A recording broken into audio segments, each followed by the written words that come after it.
right, that's what I'm talking about. Welcome, everybody. Welcome, Arvanauts, to a Tuesday stream, and welcome to day 17 of Adventures in Middle-earth, Wilderland Adventures, which you see right up there, of Kinstrife and Dark Tidings. Hello to everyone. I apologize for a little bit of the snafu at the beginning.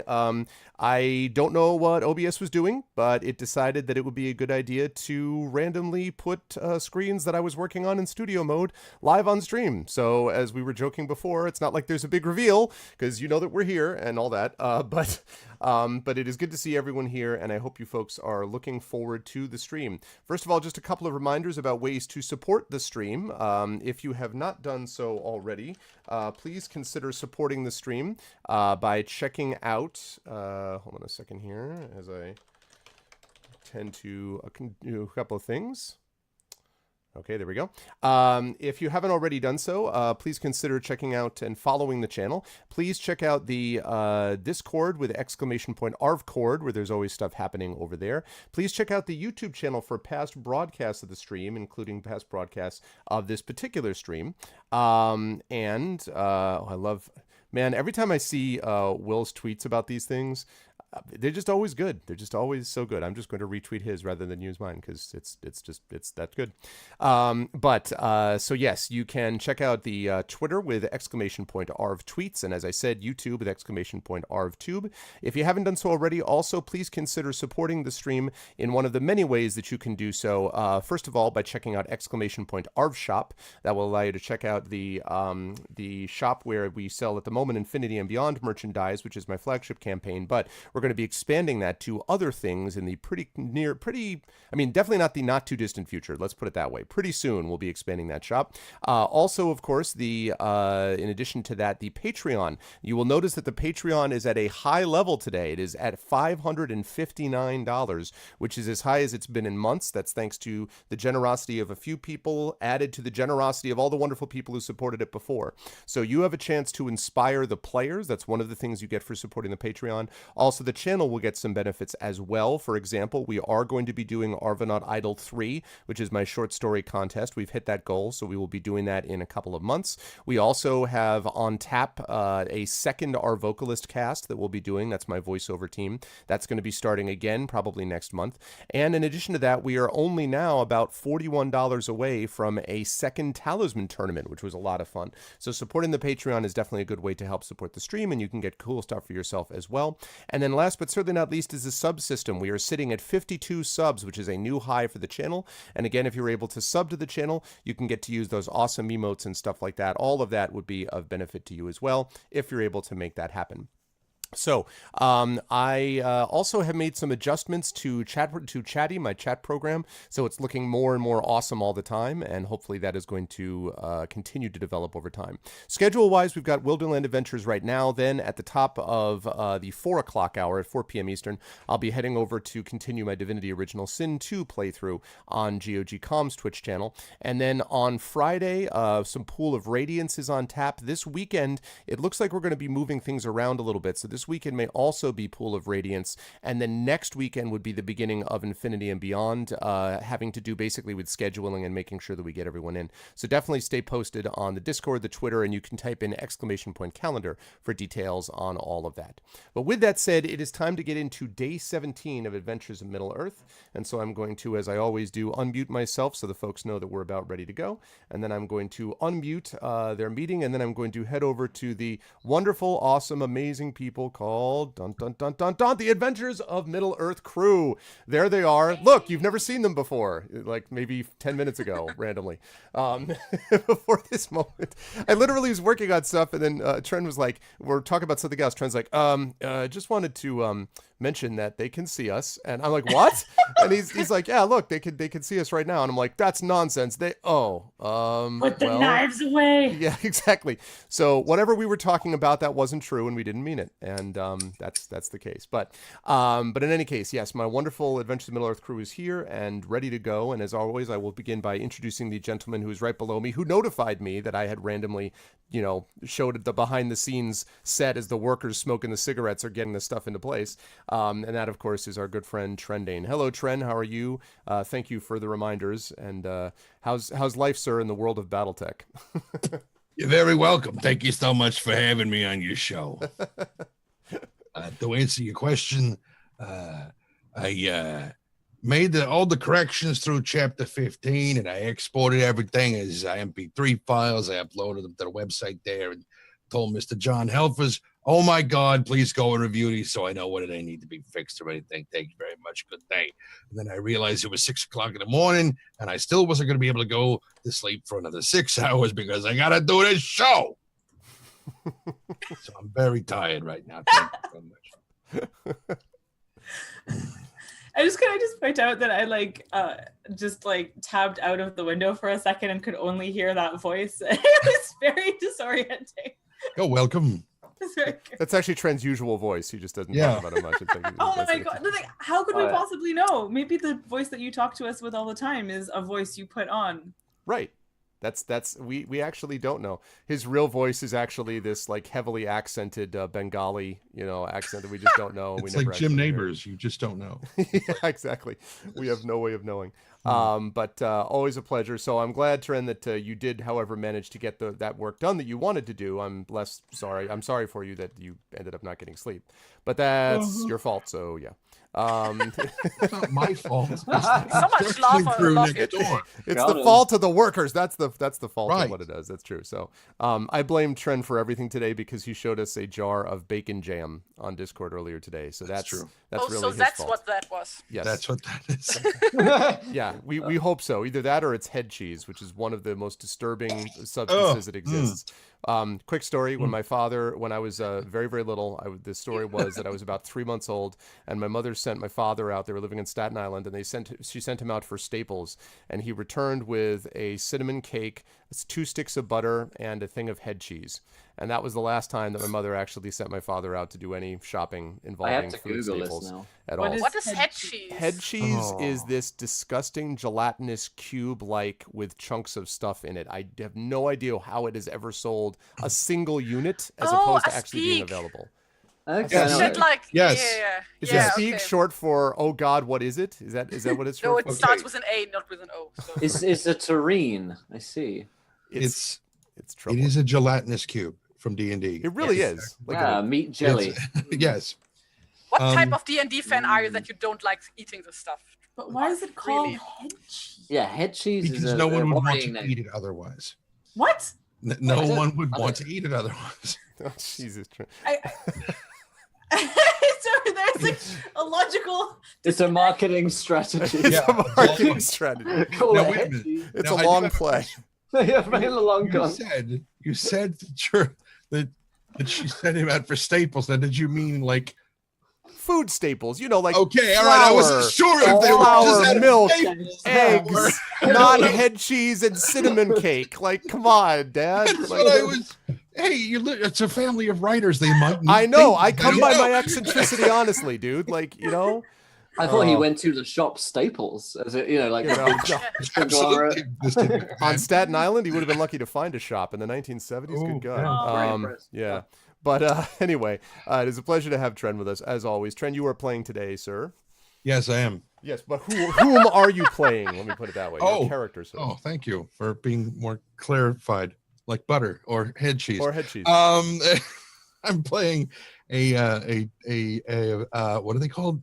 Bjorning. Thank you. A big pacifist Bjorning, which is unusual in and of itself, named Tawny Bear, who is the aforementioned pacifist person God, please. This is gonna be. Please, Will, save me. Save me. Well, Will is much more chipper actually than Trent at the moment, and that of course is our good friend Will from Encounter Roleplay. Will, how are you?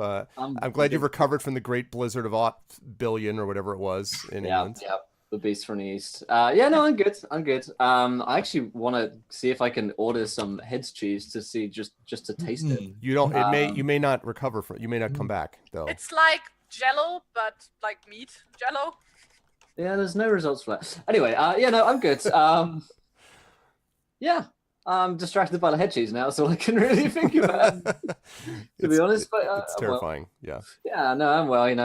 Podcasting, streaming, YouTubing, the usual. Keep myself busy, catching up on all of the things that I haven't done because I lost internet for a couple of days. So, stressing. But yeah, I'm good. I'm glad to be here today. I'll be playing Robar Staunton, the now turned pirate. or something. It's just like, what is... Yeah, the Dunedain Ranger, who is edgy and a little grumpy than the rest of the party, and a little bit willing to kill people, but he knows that is bad, so he doesn't. Right, that has held him back to this point. Sure. Which is good to know. Very, very cool. Always a pleasure to have Will with us. Will is also, of course, in our Masters of the Dungeon show, which, by the way, looks like it's going to be happening on Friday the 16th. So it's going to be happening a week from this Friday. I believe a week from this Friday. Yes, a week from this Friday. So if you want to know about how we do the things that we do on the DMing side of things, you should check out Masters of the Dungeon. I'm actually excited to mention, by the way, very quickly before I get to Terry, that at both Origins and Gen Con, I'm going to be doing a workshop on authors and game mastering and the similarities between them, how writing ties into dungeon mastering can help writing and vice versa, and how the ways that it cannot do those things and how it can sometimes be seen as the same when it's not. So I'll be talking about that in a live format at those two places. I just found head cheese paste. This looks terrible. I'm telling you, this rabbit hole is not one you will recover from. I just found rolled head cheese. I just don't understand why you would manipulate it. It shouldn't be a thing. It's an accident. It's an abomination. Why would you then manipulate it to do other things? Like, did they roll a head or did they roll a cheese? That's Jesus, my I mean, oh, it's troubling. Why Anyway. would you then use it metaphorically to call someone the head cheese in a way? You head cheese. Right. Yeah, exactly. The whole thing is, I don't know. Sounds like an insult. It just sounds like something. It's sort of like calling something luncheon meat, which is so undistinctive that it doesn't. What is that? It's just meat you eat at luncheon. Or alternatively, it is all the bad parts you can't put into ham, bologna, and regular food. And head cheese is more or less. Head cheese is a step down from that. Like basically, head cheese is the leftovers of luncheon meat. Like that's how low. Anyway, but nonetheless, head cheese or not, it is a pleasure to have Will with us playing Robar Staunton. Moving right on down the line, we have someone who's going to show us something later, I think. But Yes, that is Terry, of course. Terry Tunes. Hello, Terry. How are you? So, are I'm you going to doing tell us what great. you're going to show us? Are you going to give us Yes. a sneak peek? I got mail today, finally. I've been waiting for this for literally months to arrive. So I've finally got my back patch for my vest. And it's a Dungeons and Dragons back patch there. So right here, I have to explain, like these other Is smaller that a Green patches- Lantern? Yeah, here, but it's separate. I have to still sew it on. Here's Green Arrow, and here's Halloween, and Rage, and Orphaned Land, and Pillars of Eternity, and Who's Lucas the- Hearts, and Dropkick Murphys, and Copy Clanny, and Hitchhiker's Guide to Galaxy patch. But yes, that's What was it? What is the yellow person? that is from Lucas Arts. That's the old right. logo. Yeah, yes. the logo. Okay. Yep. But yeah, my back has been very naked for the past month, so I'm happy that it's finally here because the front was already full with other stuff. And how do you say naked in German? Nackig. It's oder nackig. capitalized, right? I just want to be clear.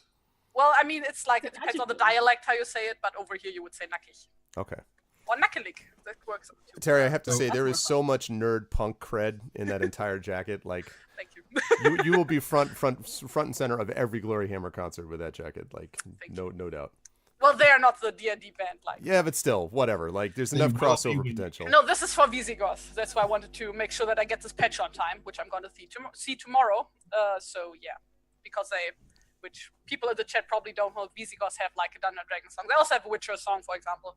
But yeah, that's what I'm doing. So, to the game, what I'm actually here for. Yes. Who are you playing?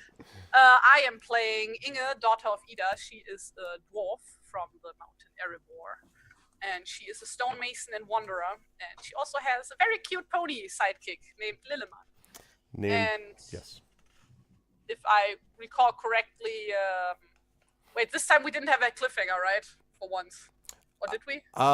You did sort of, in the sense that, well, we'll talk about that in a minute. Not as much. Okay. At least you No, weren't not the as only one usually. responsible. Like you Okay, weren't the this only time. one hanging out. Yes.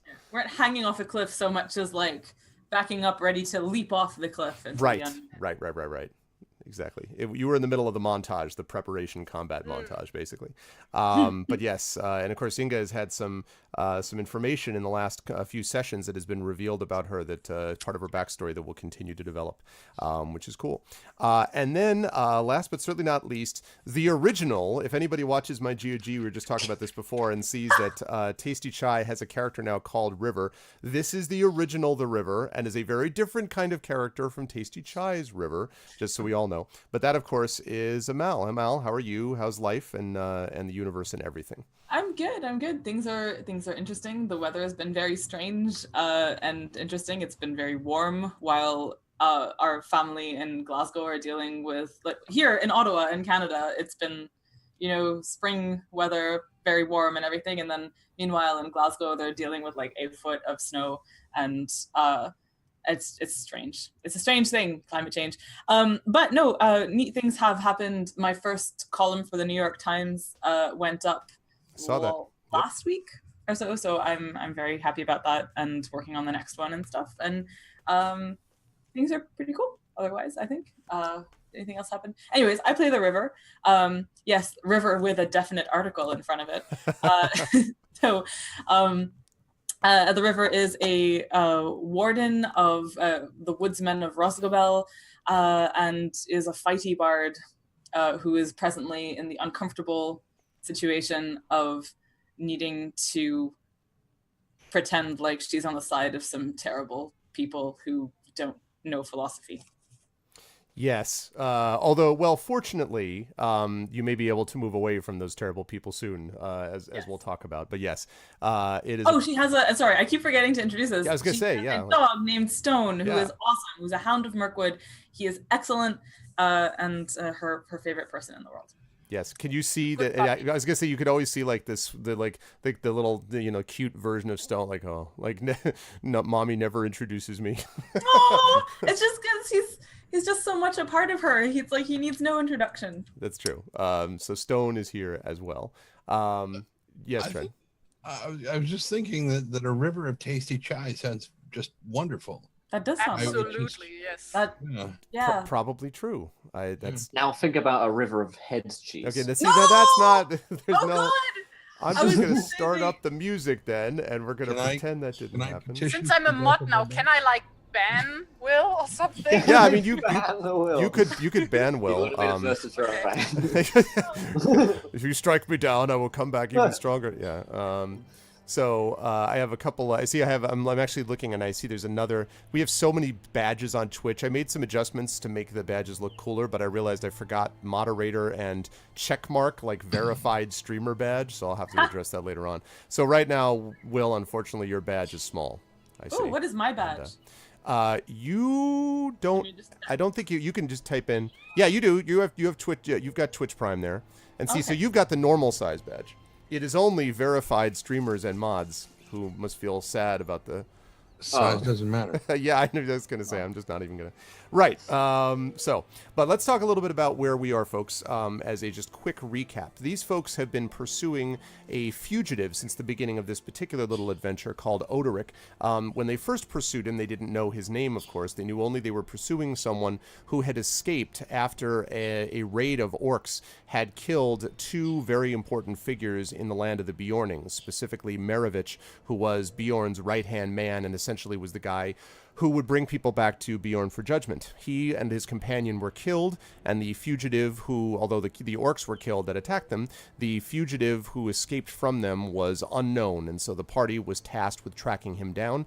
Over time, they ended up finding their way to Stonyford, which was the village where the person had started from, and in Stonyford they actually discovered that the reason he had been brought to justice in the first place was that he had been accused of the crime of killing Rathvik, a foreign warrior who had come from abroad and had married Brunhild.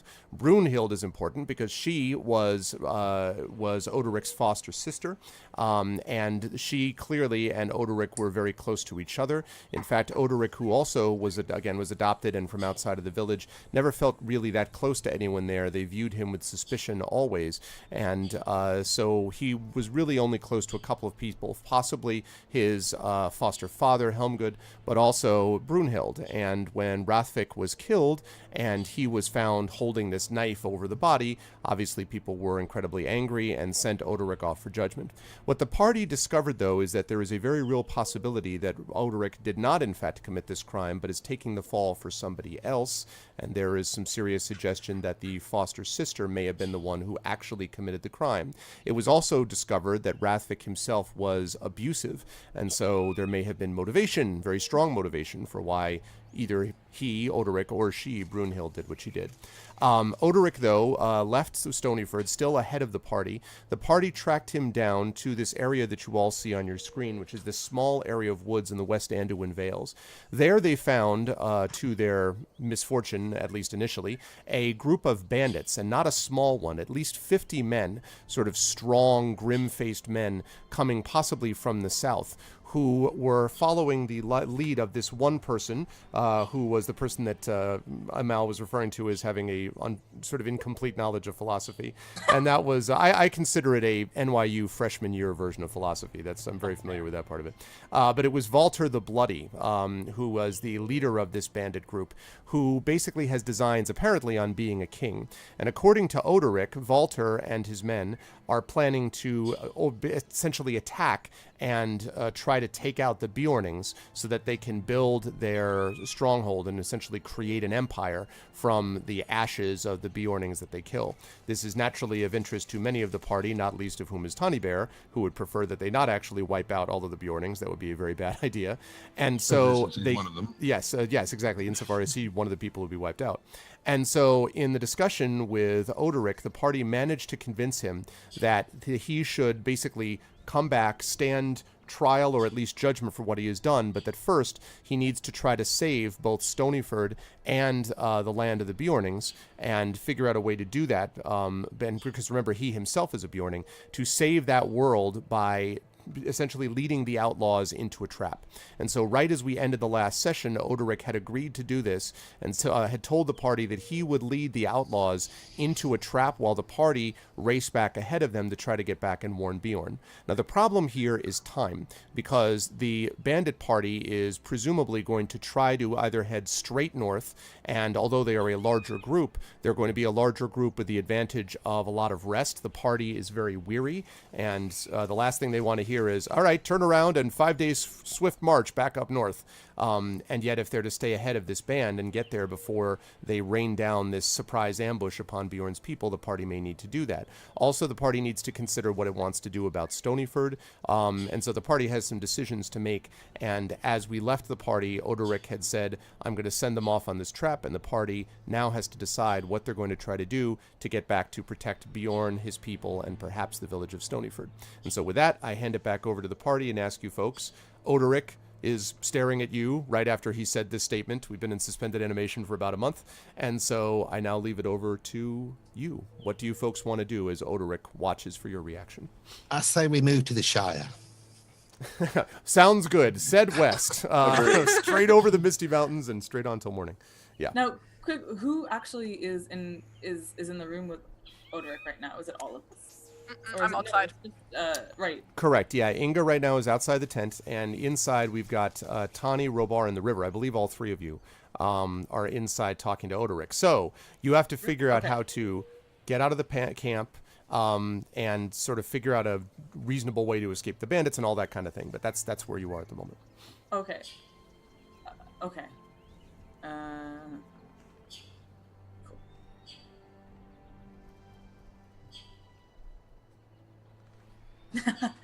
some riveting roleplay right now. I was starting to drift off. No, I'm just caught on the thing of like, what was I in the tent? I felt like I was with that other guy outside the tent. I thought, maybe I'm wrong about that. Yeah, I think so too. Like, I think I was like sitting next to the tent and she was standing right outside so it was talking just to the guard. That's like, right. It was just not Tani and Rabar. Yeah, I think it's that's just right. Tani and Rabar, because That's right. I don't like River is supposed to still not actually know the others or something. Yeah, you're right. Sorry, that's right. You two were outside. So yes, so Tani and Robar are inside. River and Inga are outside. So actually, let me start then with Tani and Robar, since they were the ones who just had this, revelation moment. You two are looking at Odoric. Right. Let's start with Tawny, since Will has decided to abandon us. So, and Tawny's falling asleep again. All right, I suppose.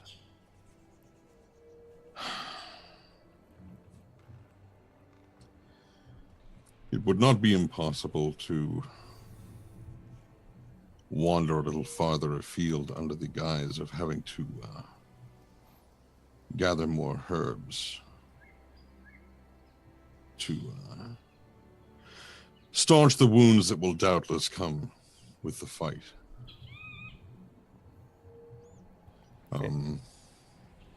Odoric nods. Yeah, Will, we're just you and Robar and Tawny are inside the tent here. That's how we left it last time. You two are inside the tent talking to Odoric and Inga and River in the river outside. So I'm just talking to I'm dealing with you two at the moment. So Tawny just said the thing about the herbs. So it shouldn't be too difficult to get Inga and I away from the camp. But to get the river and you away. He wanted us to go on a patrol, I think.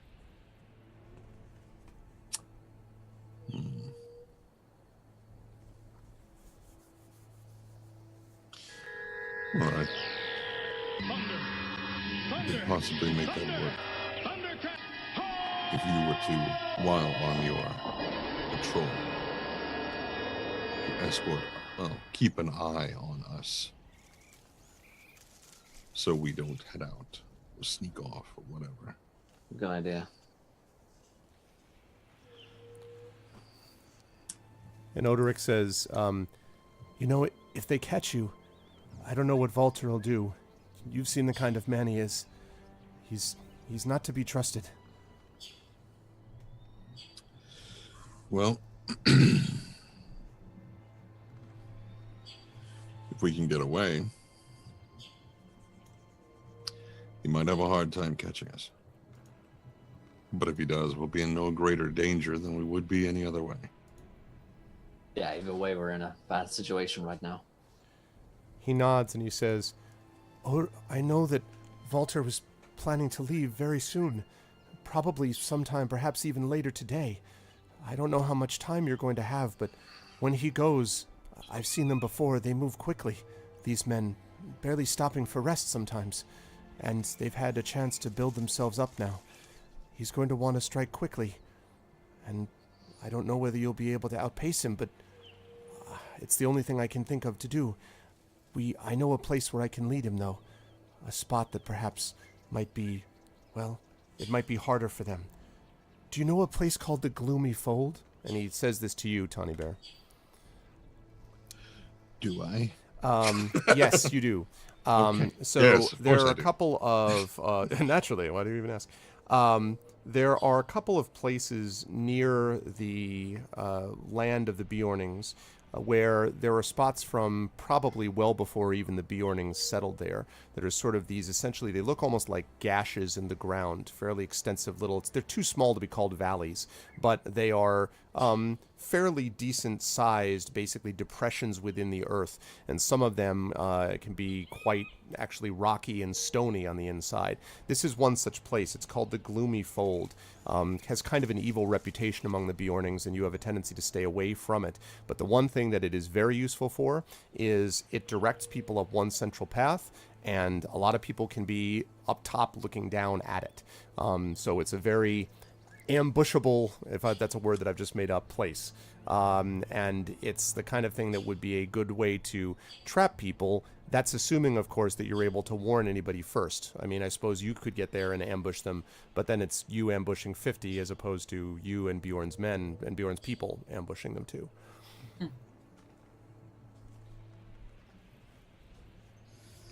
Robar, I suspect you have a better gift for strategy than I. What do you think? Presumably you tell me about this Gloomy Fold. Yeah. And yeah, okay. It's everything he just said. Yeah, Robar, you've heard the name, Well- but you've never seen it yourself, but you have heard the name of the Gloomy Fold before. I've never seen it before. It's got dire reputation. Mhm. Do you think, I turn to Oderic, do you think we could turn the number advantage in our favor in a place like that? He says, yes, but only if you're able to get enough people around it. It's going to be too large an area for you to cover if all the men are there. You might end up ambushing them and surprising them just long enough before they turn and slaughter you. Perfect. So we still need to get some more people to the Gloom. How far is it? Yeah, whereabouts on this map? I shall show you. So, so here's Bjorn's house, and the old fort is right here. So the gloomy fold is probably right around. Let's see. So probably right around here. And so it's more or less equidistant between the river and between Bjorn's place. And so the big advantage that it has is that it is one of several ways. Now, they could come from the east, but it's sort of the way that it's laid out. It's the kind of thing that if nobody was there ambushing you, it's probably the fastest way to get to Bjorn's house without being noticed, right? So because it's a depression in the earth and because it's more or less straight with a couple little winding paths off the side, but it's more or less the main part of it is straight, it means that it's a pretty quick way to get closer to Bjorn's place and then sort of, leap up and be upon the house within maybe a couple of hours, as opposed to being noticed well before that if you just went up this straight, dotted line path that you see here from the old fort. Seems like it's as good a plan as we've got right now. And he nods and says, all right, well, when Walter comes back to the tent, I'll agree to go along with him and do what he says, and then I'll see what I can do about leading him there.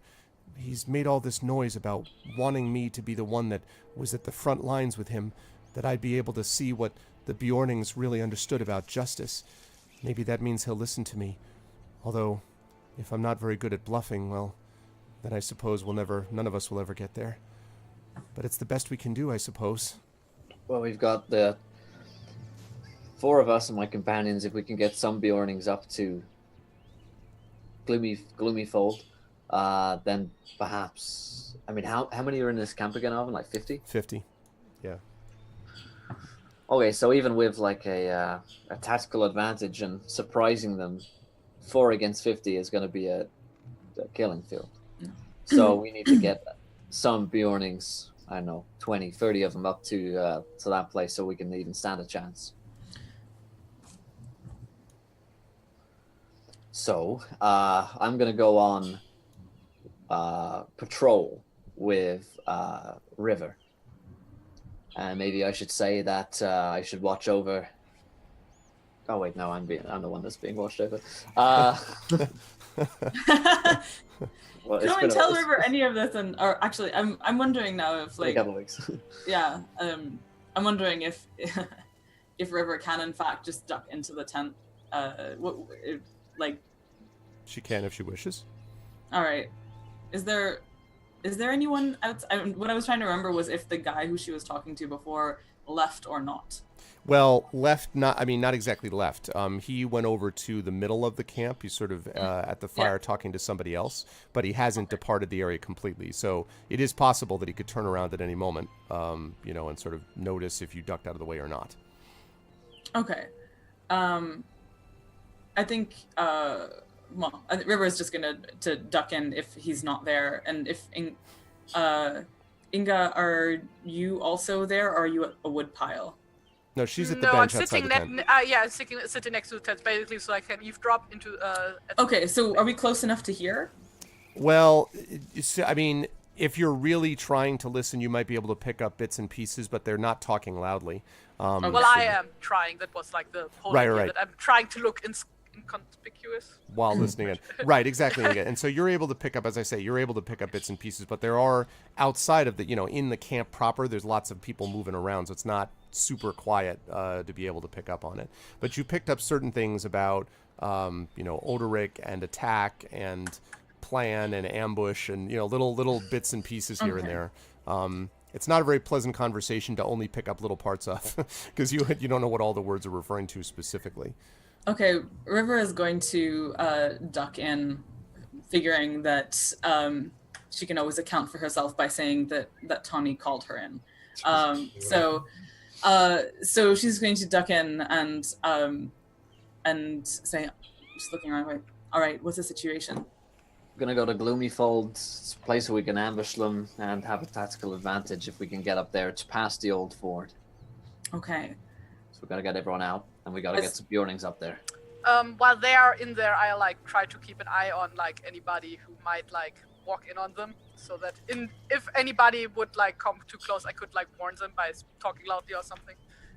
Right. So they're first going to go to Stonyford. Is the plan, right?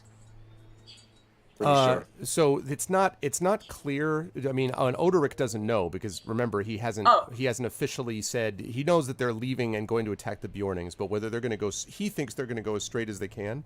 But is it possible that they'll go over to Stonyford and try to wipe them out first? Yes. He doesn't know. His thought was that maybe he can convince them to bypass it entirely. That's why he wants to go with them and just go straight up to this place, Gloomy Fold, which is near Bjorn's house. I think it might be possible. The place, it does hold a tactical advantage. They might think, or Odoric may be able to convince Volta that they can lay an ambush at Gloomy Fold and lead the Bjornings out. I think that if they were to attack Stonyford, then Bjorn would hear word and he would be ready for them. So my thinking would be the tactical thing for them to do would just be to straight attack Bjorn, because then he wouldn't be prepared. Right. On the other hand, if they wanted to attack Stonyford and just wipe everyone out, it's unlikely that word would get back. That's true. Meanwhile, they could recoup in Stonyford and, acquire its resources. It's a gamble we have to take. I don't think we can defend Stonyford. No, but what I was wondering was if we need... I mean, it looks like there are two paths available to us right now, potentially. Either we try to outpace this entire party and get to warn Bjorn first, physically ourselves, or we can find some means to attempt to do that without reaching Bjorn first, potentially. And one thought, I was just thinking of the watchtower at Stonyford and wondering... Well, it's a high landmark. It's a high landmark. What I was trying to remember was having heard stories of, watch fires and need fires and things like that, and whether that was something, it might have only been in a story, but of signaling somehow along the way that an attack was coming. The other thing was that if we think about going to Stonyford, then we could possibly... Maybe this will just take too much time. So a quick DM check. Is Stonyford actually... looking at the map, Stonyford would be a detour. It would Yes. Okay. I'm just thinking of trying to assemble a group of people to get to Gloomy Fold first. So under most circumstances, if you were to go directly from the forest, as beeline as you could to Bjorn's house, under normal circumstances, that would be about a 5 to 6 day journey. But if you're going to, there is an alternative, which is that you could try to basically forced march, right? So you could basically try to just book it, in which case you could probably do it in 4. That is, again, you're pushing your exhaustion limit as it is, but this is the stuff of heroism, and think about the 3 runners looking for Merry and Pippin. It is not unusual for this to happen, but that is what you're looking at. If you were to go straight to Stonyford, you could probably force march that within a day and a half or so as well, and then you'd have to go straight north again, but you'd be basically adding about... Even at 4, here's what I would say. You would have to force march to Stonyford if you were going to try to do something with them, and then force march up in the hopes of arriving in time. Still pushing it either way, but it is something to consider, because if they do go to Stonyford first, they're essentially undefended, other than a few warriors that are in the village that are not really of fighting quality anymore. I don't suppose any of us have passenger pigeons or things. Yeah, Mike Concha said in chat A the cell Eagles. phone. Like the Eagles don't always Like- show up, okay? They're not your Uber Eagles. driver, okay? The Like, Eagles are coming. the the Uber Eagles. is coming, like, you The know. Uber is coming. No, it's just just like some way to signal. I suppose the one other possibility is splitting the party. That always works. Yeah. And to have one group warn Stonyford and another group keep marching up to Bjorn. Yeah. But splitting the party would probably also mean just being more vulnerable. I think if we can convince Volta to miss Stonyford, he's an arrogant fool. I think he can probably be convinced into just going straight for the prize, straight for his kingdom by defeating Bjorn. If we can lead him into Gloomyfold and say, listen, you're going to be able to lay an ambush for Bjorn there. And all the time we're in the wait there, we can maybe get a chance to go up and see Bjorn. Maybe we can send a runner. But either way, at least we'll be leading them there and saving the people of Stonyford. I think if we detour to Stonyford, it's just Rip Trent. we're gonna lose. First of all, we're gonna lose Tawny Bear if we do that. He's walked out of the room. He doesn't even like the idea of it. Yeah, exactly. Tawny just like pushes out, like I'm done with this crap. I'm aware the windows are messed up. Just bear with me because he'll be back in a minute, and I don't want to reset them. So just hang in there. Okay, on you go, Robar. So Robel wants to go to Gloomyfield. All right. Okay. I'll do the Well- best I can. Odoric says. River nods and looks at him and just nods. Brunion's life depends on it. And he sort of takes a deep breath and says, I know. Listen, and he reaches out and he grabs Robar, your arm, because you're the closest to him. And he says, listen, one thing. I'll face whatever punishment I have to face. But if she gets hurt, and he just kind of shakes his head, his lips sort of tremble a little bit, and he says, whoever's responsible for doing whatever, they'll pay for it. I promise you they'll pay no matter what it costs me. You've got to keep her safe somehow. We're doing our best. And you can kind of feel, Robar, his kind of like fingers almost digging in your arm. Not like he's trying to hurt you, but just, you know, with sort of passion, like. There are a lot of lives at stake. And he releases his hand. He says, all right, I'll do the best I can, but you better get moving here. Walter's going to be back soon, and he'll want to know what's going on. Yeah, we should go out on patrol. River. Yes. So Inga, you see Farron, by the way, is the other sort of ill-favored man that was talking to River outside the tent, and you see him now turn around, and he starts to walk back towards the tent. And as he does so, he barks at you, Inga, like, "What happened to the other one that was here?" You mean the tall one?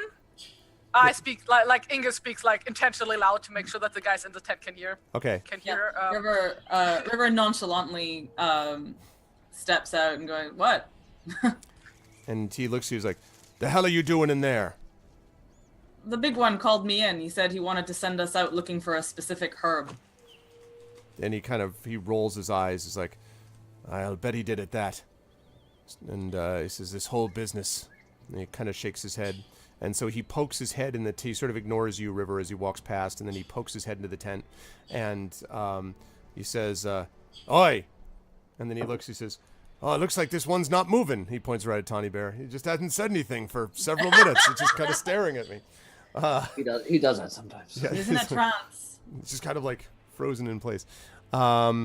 So he basically asks Tawny what herbs he's going to need, and I believe that since Robar was there, he'll be able to explain more or less what it was that Tawny had asked in terms of Some tarragon, some rosemary. right, exactly, parsley, sage, rosemary, and maybe some thyme. All right. So he comes back. King's foil, Exactly. All right, I'm going to start uncapturing Trend's window because that will automatically bring everybody back because that's how it works. So as I do that, I'll check the Discord to see if he said anything. yeah, he was having, for people who are curious, he was having internet issues, so he may still be having those internet issues, but we will. Discord is just full of bacon jam at the moment, so. Yeah, exactly. All we see is bacon jam. All right, so he hears that and sort of nods and says, "All right, well, it's going to depend entirely on what Walter says. If he says it's fine, then that's his business." And almost as if in answer to that, you see Ingo still sort of sitting outside the tent. You can see now Walter exits his tent and begins to head back towards this one, which is like very close, like just a few steps. And Walter, also looks at you, River, and by this point, Robar, are you still inside the tent, or have you come outside now? I think they've probably come out outside the tent now, yeah. Okay. So he stops and says, "All right, Farron, how they've been behaving themselves?" And Farron says, "Well enough. At least, well enough as long as someone's looking at them."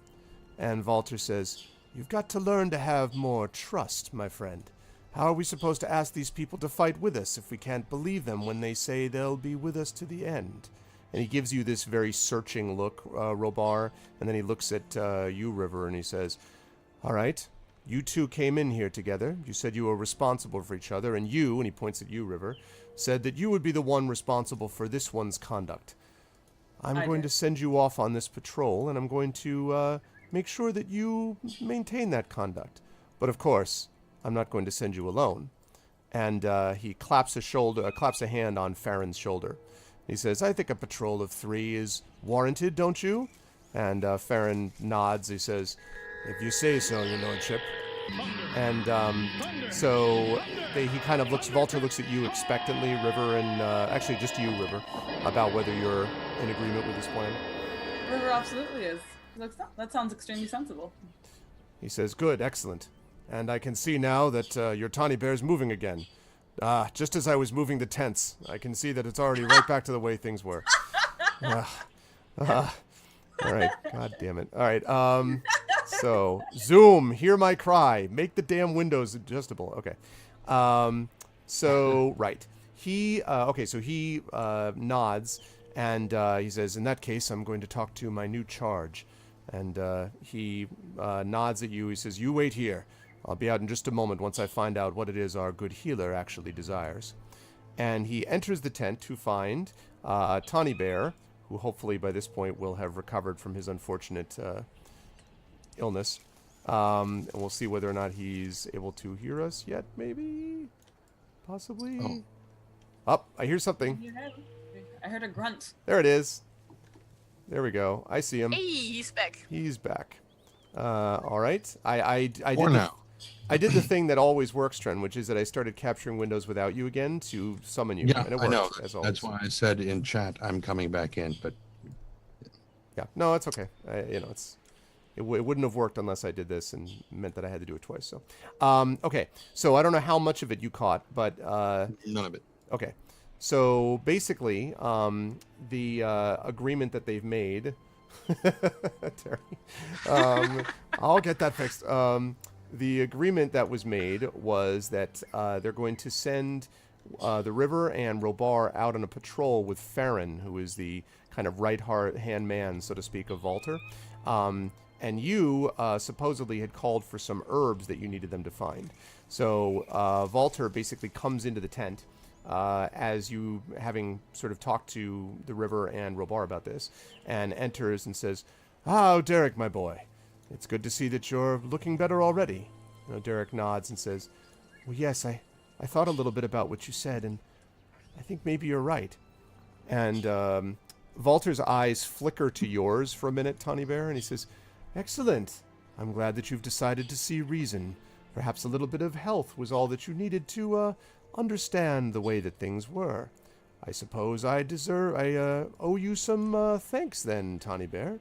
You've allowed our wayward son here to return to the fold, as it were." And he sort of nods in your direction, Tawny, and he says, "Very well.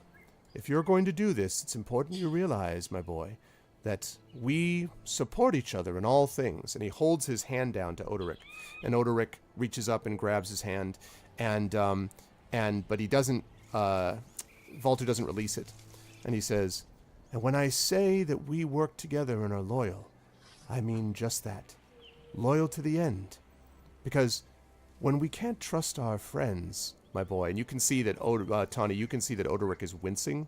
Clearly, Walter is squeezing very hard. And he says, when you can't trust your friends, well, you really don't have anything left that you can trust.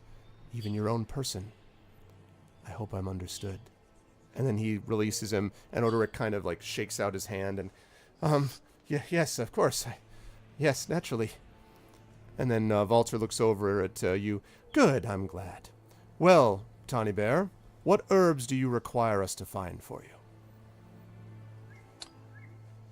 Well, I'm going to need a blend of King Cup, Reed Mace, and Water Lily.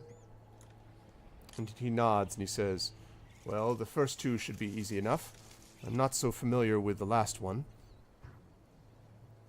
And he says, will they know what to look for? Jerking a thumb over his shoulder at the outside of the tent. Who? He says, the people that we're sending. Your Robar there in the river, along with my man Farron. Have you told them enough of what they'll need? If not, you should give them information about the size, shape of these plants. I don't want them wandering out there forever, you know.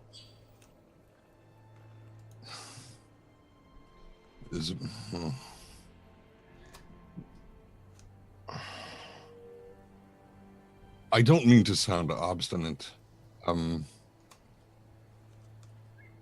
There is a bit of an art to this. If the with water lily, obviously, as one would expect, it would be found near flowing water. There are specific leaves which must be harvested. You get the ones that are too young, they won't work. You get the ones that are too old, they will work, but there's a greater chance that the tincture will not. It won't work the way you expect it to. It will become more toxic. He holds up a hand. He says, all right. Am I to understand from this that unless those people that are going are you, they won't be able to find the necessary leaves that are required? They don't necessarily have to be me. They just have to be someone who knows what they're looking for. And he says, how long would it take you to explain what they were looking for to these people? You know, my man Farron is a trapper. He knows his way around both leaves, both wood, plants, and animals, from my understanding. If I had a sample of the raw plant to show him, it would be easy. I don't. He shakes his head. He says, all right, fine. I'll send you with the other two of them.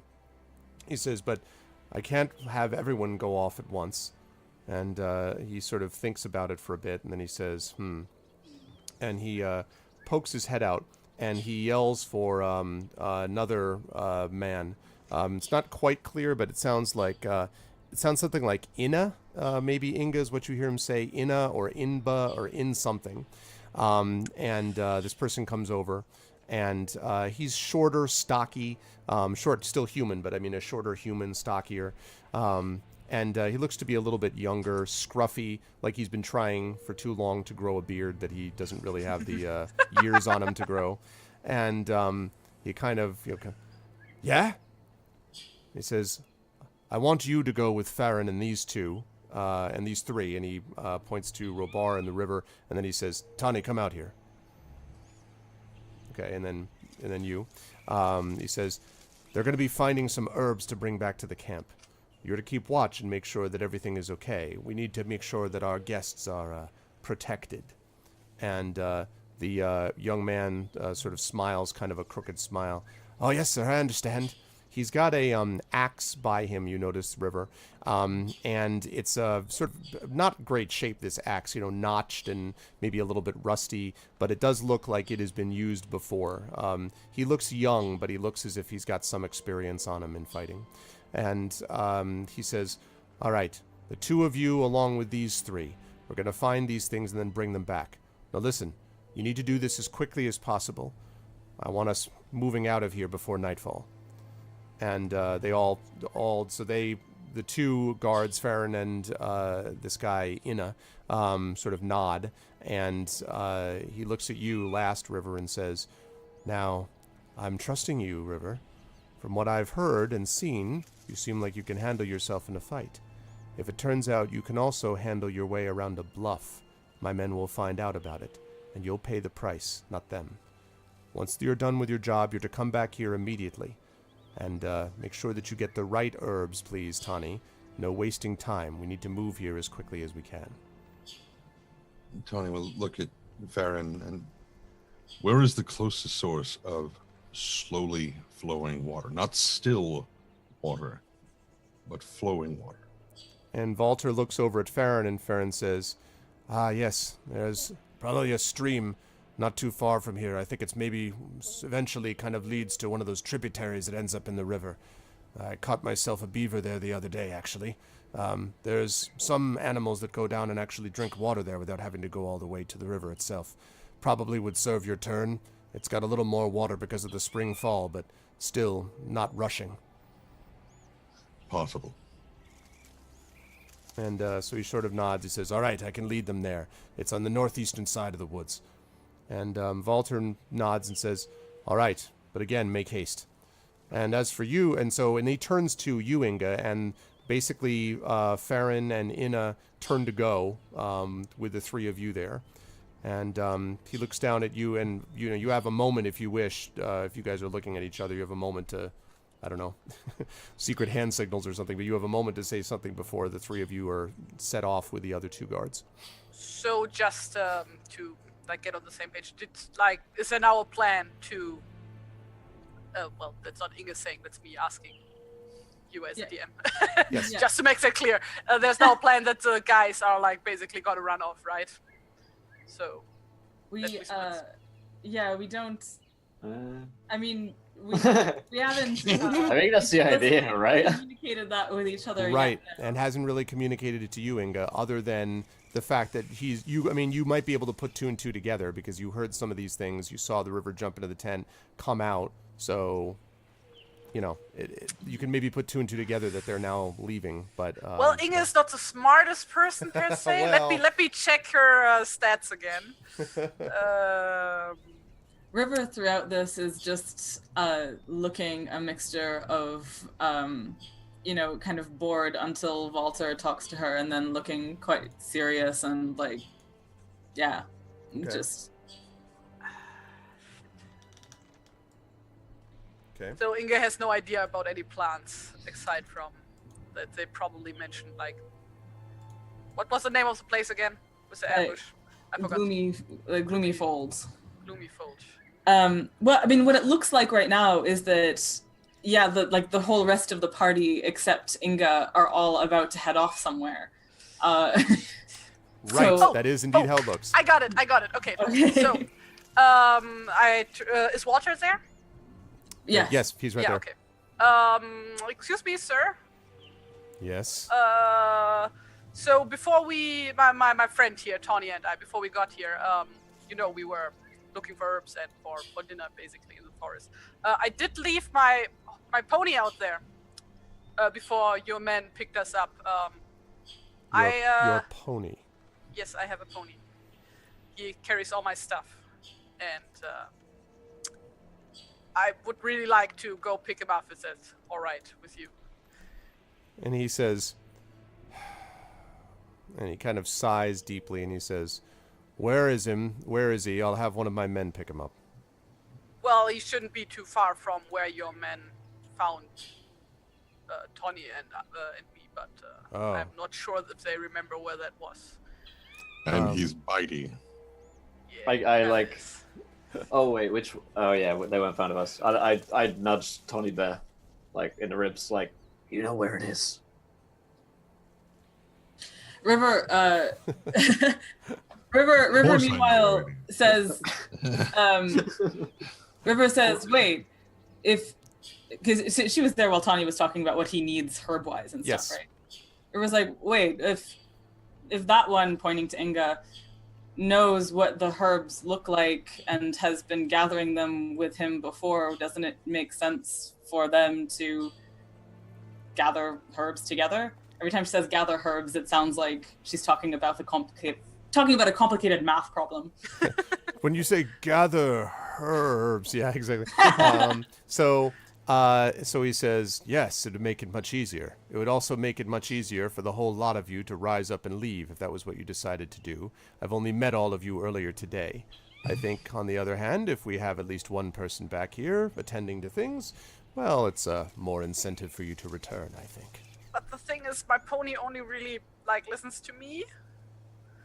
He can be very mean to people. I hope he's not mean to my men. It would be unfortunate if something happened to your pony. And Tony. Sorry. This guy. River just kind of looks at Walter as if she's trying to solve a puzzle, and Is that a Plato quote? and says,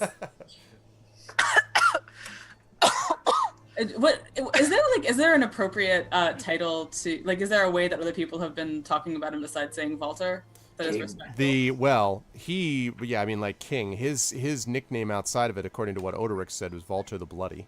But you don't know whether that's something he loves. I mean, as a term, maybe. Is there a generic one like lordship or something? Yeah, Lord. They did refer to him as Lord and Lordship. Yes. Okay. So River says, looking at him, "My lord, you want to be king. A man who is going to be king, I would think, would know to trust in the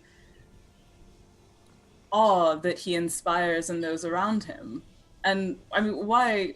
If I came here to join your camp.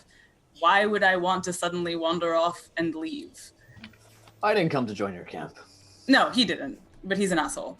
I'm happy to walk out of here, and I'm happy to take Inga with me if that's fine by you. And Tawny Bear's walked out again. He's not having any. Tawny Bear just throws himself back into the tent. Robar doesn't actually know Inga, according to the situation. Right.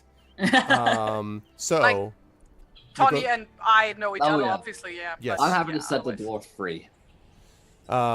So he kind of looks you up and down, and he says, "I think you may misunderstand. I have trusted you, which is the reason that you're not lying dead on the ground. Thus far, all we're doing is testing the limits of that trust. Now you have a simple job to do: find some herbs and bring them back. You have the herbalist. You have the guards to protect you as you find the herbalist. I don't see any reason that we need to send multiple people for the same task. I show you a great deal of trust as it is. And one thing more," and he leans in close, "I am a king. The question is how long it will take for others to realize it." And then leans back. I hate him so much. I just want to say that. I know. And also dips on killing him when the time comes. Just say.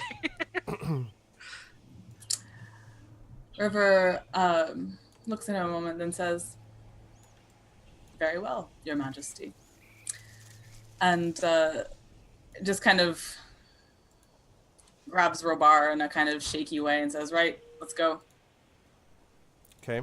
Looks at Tawny and says, "You gonna lead the way?" Okay. So now the three of you set off with Farron and with Inna. Before I get back to that, though, I want to ask Inga, what now? So you are now left in the camp. Walter kind of looks at you and grins, says, "There's plenty around here in the camp to do. I see you had some hand in making the woodpile work more efficiently. That's good to see. If you can find any more things like that, it would be appreciated. I reward people that do good things the right way. If you can keep that up, we should get along perfectly well. And he nods and then heads off again towards his tent.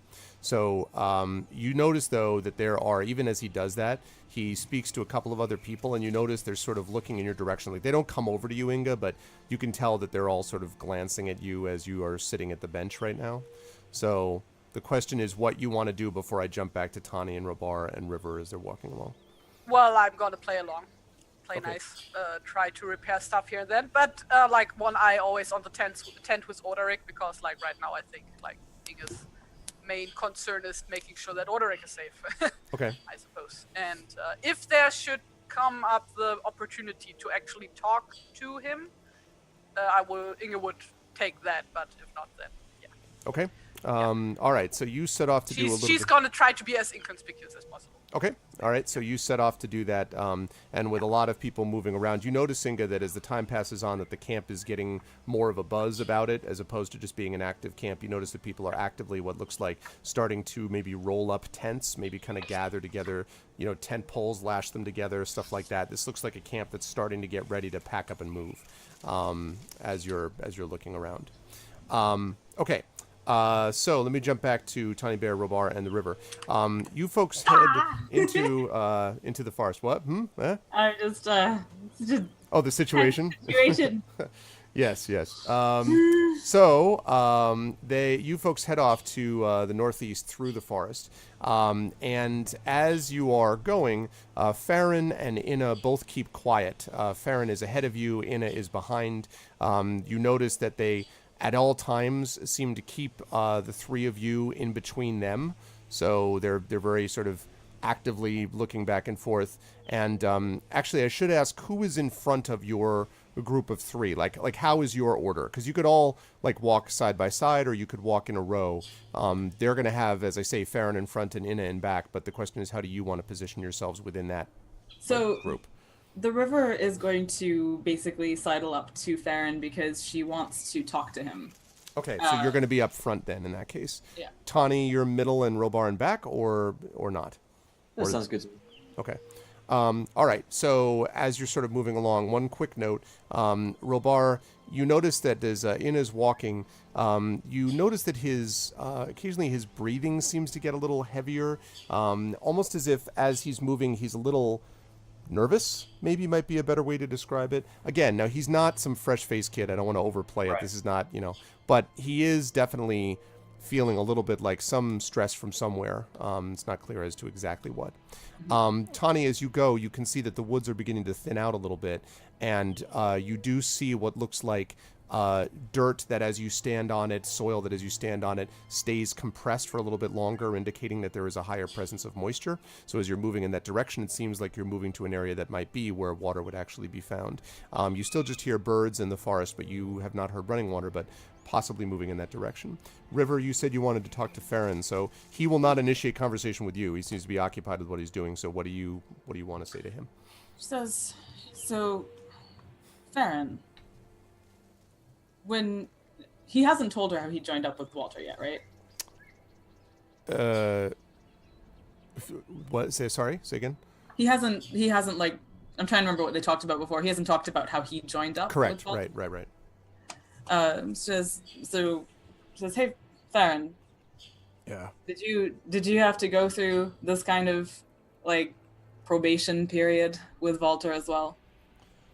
And he says, I suppose so. It's only sensible, If you're going to be around someone who has ambition, make sure that you don't have anyone next to you who's more ambition than you are. That makes sense. Can I ask how you joined up with him? He sort of looks back. He says, "You're talkative today. Why does it matter?" Today. You hardly know me. How do you know whether or not I'm talkative? It's just to pass the time.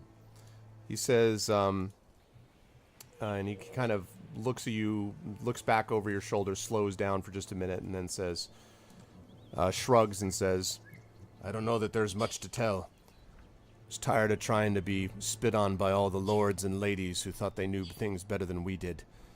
Walter gave me a new way. I ran into his men dealing with one of those people. I'd seen them, several weeks before. They're traveling through the streets of the town where I grew up. basically laughing as they saw the people begging for a crust of bread. Well, Walter was different. When I saw him, he had that lord down on the ground, his boot on the back of his neck, while the child the lord had been ignoring was laughing, dancing around him. That's the kind of man I wanted to serve. Someone who knows, who really cares about the people, who really matters, and it's not people who got born into their position. It's people who got there through the strength of their own good arm. And That's right. That's the sort of thing. Yes, says River very enthusiastically. That's what I'm very glad to hear you say this. Everything feels so small sometimes, you know? Everything feels so everyone's in their place.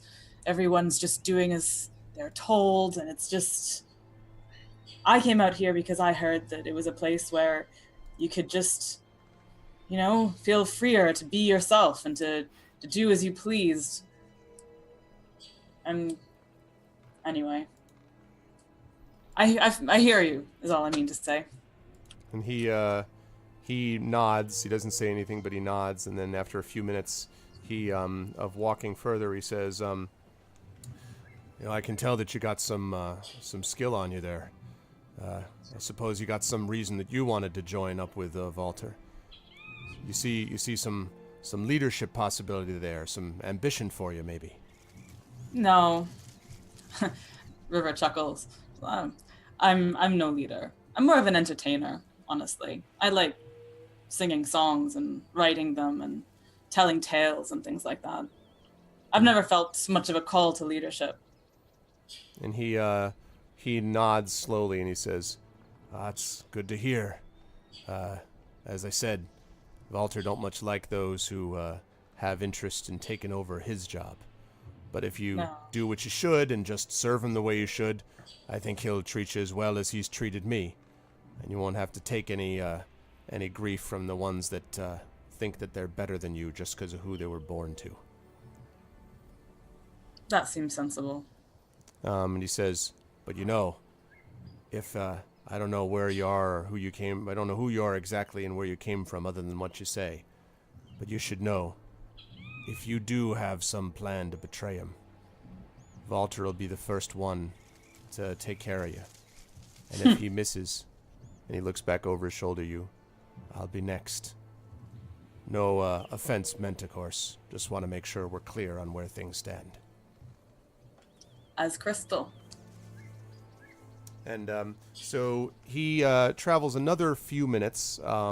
You notice every so often that Tawny Bear just sort of vanishes behind a tree. Like he just kind of stops, jumps over, and then, comes back in. This happens quite a bit. So as he makes his way, but as you make your way forward, you finally do hear what sounds like a little bit of a trickling stream of water. And as Robar, you're noticing it, you just see the trickling stream, and then you're sort of startled by Tawny Bear, who kind of emerges right next to you, like he just, out of nowhere. Oh yeah, exactly. He just not doing that. He was right there. No. Damn it. But you now see this sort of trickling stream, which I thought I had a sound effect for, but I'll find one. Farron stops and jerks his head in the direction of the stream and says, there, all the way up and down the bank, you got plenty of moss, small plants, and that sort of thing. I'm not an herbalist like you, but lots of growing things around here. All right. And so we'll start. Should we set 2? set 2. Should we? Yep. Should we set 2? Sorry. Yeah. Oh.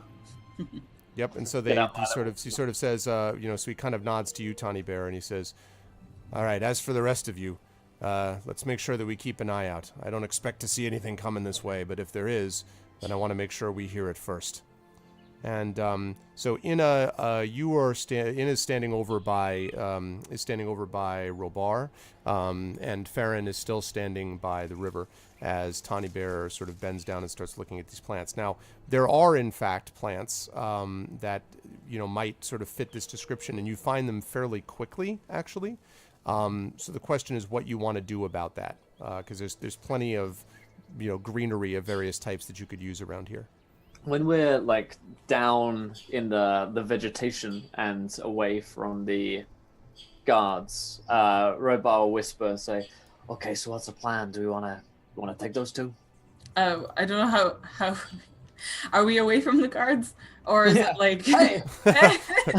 Hey, do you think you can take them? Yeah. I think we're gonna have to like rely on some nonverbal communication, probably. So then I go. Out of just so River has Stone with her, as usual. Does Robar have his weapons, or were they taken away? Yeah, good question. Robar does have his weapons with him, but they're on his person, but he hasn't been drawing them, obviously, Right. or using them. Yeah. And Inna, very clearly, I mentioned that he seemed nervous. You get the impression, Robar, that Inna has been given strict instructions to basically just shadow you, because wherever you go, Inna basically is right next to you, more or less, watching you. Okay. I wonder if I could quickly request that you switch over to Inga for a second. Sure. As you're thinking about that, sure. Thinking about that, I'd be happy to do so. Here. Yes. I'll be right back. Okay. All right. So let me switch back over to, and again, apologies for the cameras, guys. Trent is having trouble with his internet, so just bear with him and us, and we will get there. Let me jump back to Inga. So Inga, you're in the process of you work on the wood, as I mentioned before. You actually shore up a couple of the tables, but you also notice now you actually help a couple of people as they're rolling up bed rolls, like that sounds redundant, but rolling up the sheets, the blankets, all that kind of thing. Started to stamp out fires, and actually the camp is coming together pretty quickly, rather much faster than you might have expected. So as you're in the process of doing all of this, you notice Walter goes in a couple of times to talk to, or at least seems like he's going into the tent to talk to Odoric. That happens a couple of times. And so during one of these kinds of exchanges, you hear them sort of chatting back and forth. When Walter comes out, he actually has Odoric with him. And Odoric is next to him as Walter comes out. Odoric still looks kind of like a little tired and sort of run down, but is certainly looking healthier than he did before that. He had obviously been unconscious and exhausted, but looks a little bit better. And when he looks down and sees you, I don't believe you've actually been in the tent yet, right, Inga? So he just sort of looks down at you and doesn't know what to make of you, and then looks back over at the rest of the camp. And Walter says, "That's what I'm talking about, my boy. All of this that you can see," and as he's looking at the, people bustling about, including you, Inga, moving around and like rolling things up, he says, "This is the kind of efficient operation that I want to run. This is the kind of thing that will allow the right type of people to make it. Not the people who are unjust, but the people who are, your family. That's what we are here, a family." And you can see that they're all kind of, bustling about, as I said. And Walter says, "All right, I'm going to go to the other side there and attend to a couple of things. Then I'll come back. In the meantime, just take it all in. This is what awaits you, my boy." And so he heads over to the other side of the camp, starts chatting with a few of the people, supervising people rolling up one of the tents. And so Odoric is standing there, Inga, and you have a chance, if you wish, to speak to him. So what Inga does is that she tries to make it look like she has to walk past him. Or basically tries to help, pick up the stuff that's gonna, the tent stuff around him. Okay. So that it looks like she has to be there. Okay. And then, without looking at him, wait, I have to look into my notes. She kind of whispers to him. Okay. It's worth looking beneath. Sometimes the truth is alright to say. And he blinks, and then he looks over and he says, What did you say? Without turning around, she's like, "Shh, don't look at me." And he Brunhild sent me. he says, "What? Brunhild sent you? Yes. You mean you're with the others then?" Yes, I am. And he says, But "Oh." shh. He says that I see. He says, "Well, but they've gone now. What are you doing?" I'm here to keep you safe. And also, I didn't have a chance to leave, so. And also, I got screwed. I was screwed, and so that's funny. So he says, he nods and he says, "All right, I guess. Well, I appreciate that." Whatever you do, don't do anything stupid. And he kind of gives sort of a bitter chuckle. I don't really think I could do anything stupider than I already have. Do you? Inga just like says nothing very meaningfully. Okay. Either way, try to stay safe and play along as good as you can. He says, "All right. What happens though if they ask you to do something that you don't want to do? If you say no, they'll know that you're not one of them." Well, sorry, my phone is ringing. Okay, so, I will just try to play along as good as I can, and other than that, I will play it by ear, I suppose. I mean, this is kind of a tricky situation we are in, so it's not like we can plan ahead like everything. So He says, "All right. Well, I'll do the best I can, and thank you for coming for me then. Is Brunhild all right? I asked them too." All right. she seems all right. I think she felt better after we talked to her. We had a little heart-to-heart, and it would be good if you got to see her again. But first of all, we have to get out of this alive, so... He says, "All right, I'll do the best I can, and thank you." And he kind of smiles at you. No problem. Okay. So he nods, and as at that moment, Walter sort of walks back over the camp and says, "What do I pay you for here, Inga?" And he looks at you and he says, "Oh, that's right. I'm not paying you anything yet, but that'll change soon enough. There's people over there who need to lash some of those tents together. I have to speak a little bit more here with Walter. Yes, I need to speak with myself. I need to speak a little bit. I need to talk with myself. Actually in character, right? I always do that anyway. Who is the fairest of them all? No. I need to speak more here with Odoric." And he sort of looks at you and then says, "I expect that you'll find even more to do." And he kind of jerks his head in the direction of, as if to say, "Now get the hell out and go right do away, your stuff." lordship." And Inga walks off. Okay. So he starts chatting with Odoric again. Okay. Back to Tawny and Robar and the river. So Tawny, you said if you're... I saw what you said, but we can actually come back to you. Unless you're frozen. Yes, he's frozen. Okay. Yep. Yeah. Either that or he's doing a really good job of holding that pose. Poor Trent of his internet. So, his intention was to gather reed mace, he says, which basically will let you guys travel for a few days without sleep, so you can cover the distance as well as possible. So, so this may actually... So, okay.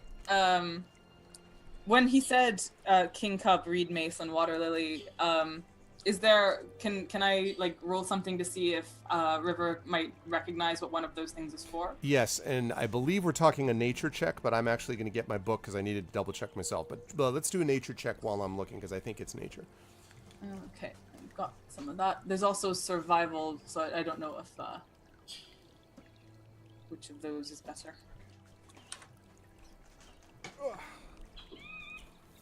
Left behind my master's guide, my player's guide. Okay. There it is. All right, so we're so River is just about to check and see if she knows what this reed mace thing is that you were discussing, Tawny. Yeah, I've got medicine and nature and survival. And any of those three would work. You could take whatever is the best. Any Okay. of those three, I think, would work for this. Okay, the highest I have is survival. I would say survival is workable. You would know about that because it's specifically what this stuff does. Okay.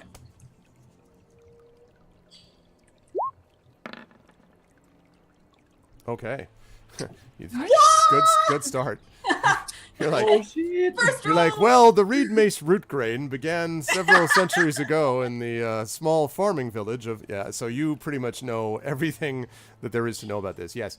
You know about reed mace. You know that reed mace was basically used as a kind of an herb, basically, or sometimes provided as a salve, but more often done as kind of like a tea to drink, which basically keeps people going.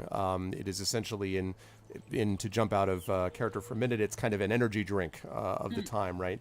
And it's well known for being very effective, but there are two drawbacks to reed mace, and one of them is that it's difficult to find, and the second is that it can have, like, you can only do it so much. Like, you can keep you going for a while, but then eventually the crash will be epic. So you need to be careful. It's not doing anything bad to you while you're taking it, but it's just that the coming down off of it is the problem. So not recommended for pregnant women. Right, very much so. Yes. Or women who could become pregnant. Blood pressure. Yeah, exactly. So, yes. Okay, so I think that basically, and she heard that at camp, and she is aware of Tawny, like, looks pretty serious in his gathering. So I think the River's play that she's going to basically try and convey, like, through whenever eyes can meet and stuff, is that we're going back to camp after this. Like, this is actually not the moment to break out because they're already on high alert from having done this. And if we do in fact come back, then that will perhaps allay that high alertness and allow us to sneak off. Also, we don't have Inga and we don't have Lilamon, and so I think the play is to actually be completely trustworthy and helpful in this situation. Sneak out at night or something. Yeah, and just enable Tawny to actually gather what he needs to gather.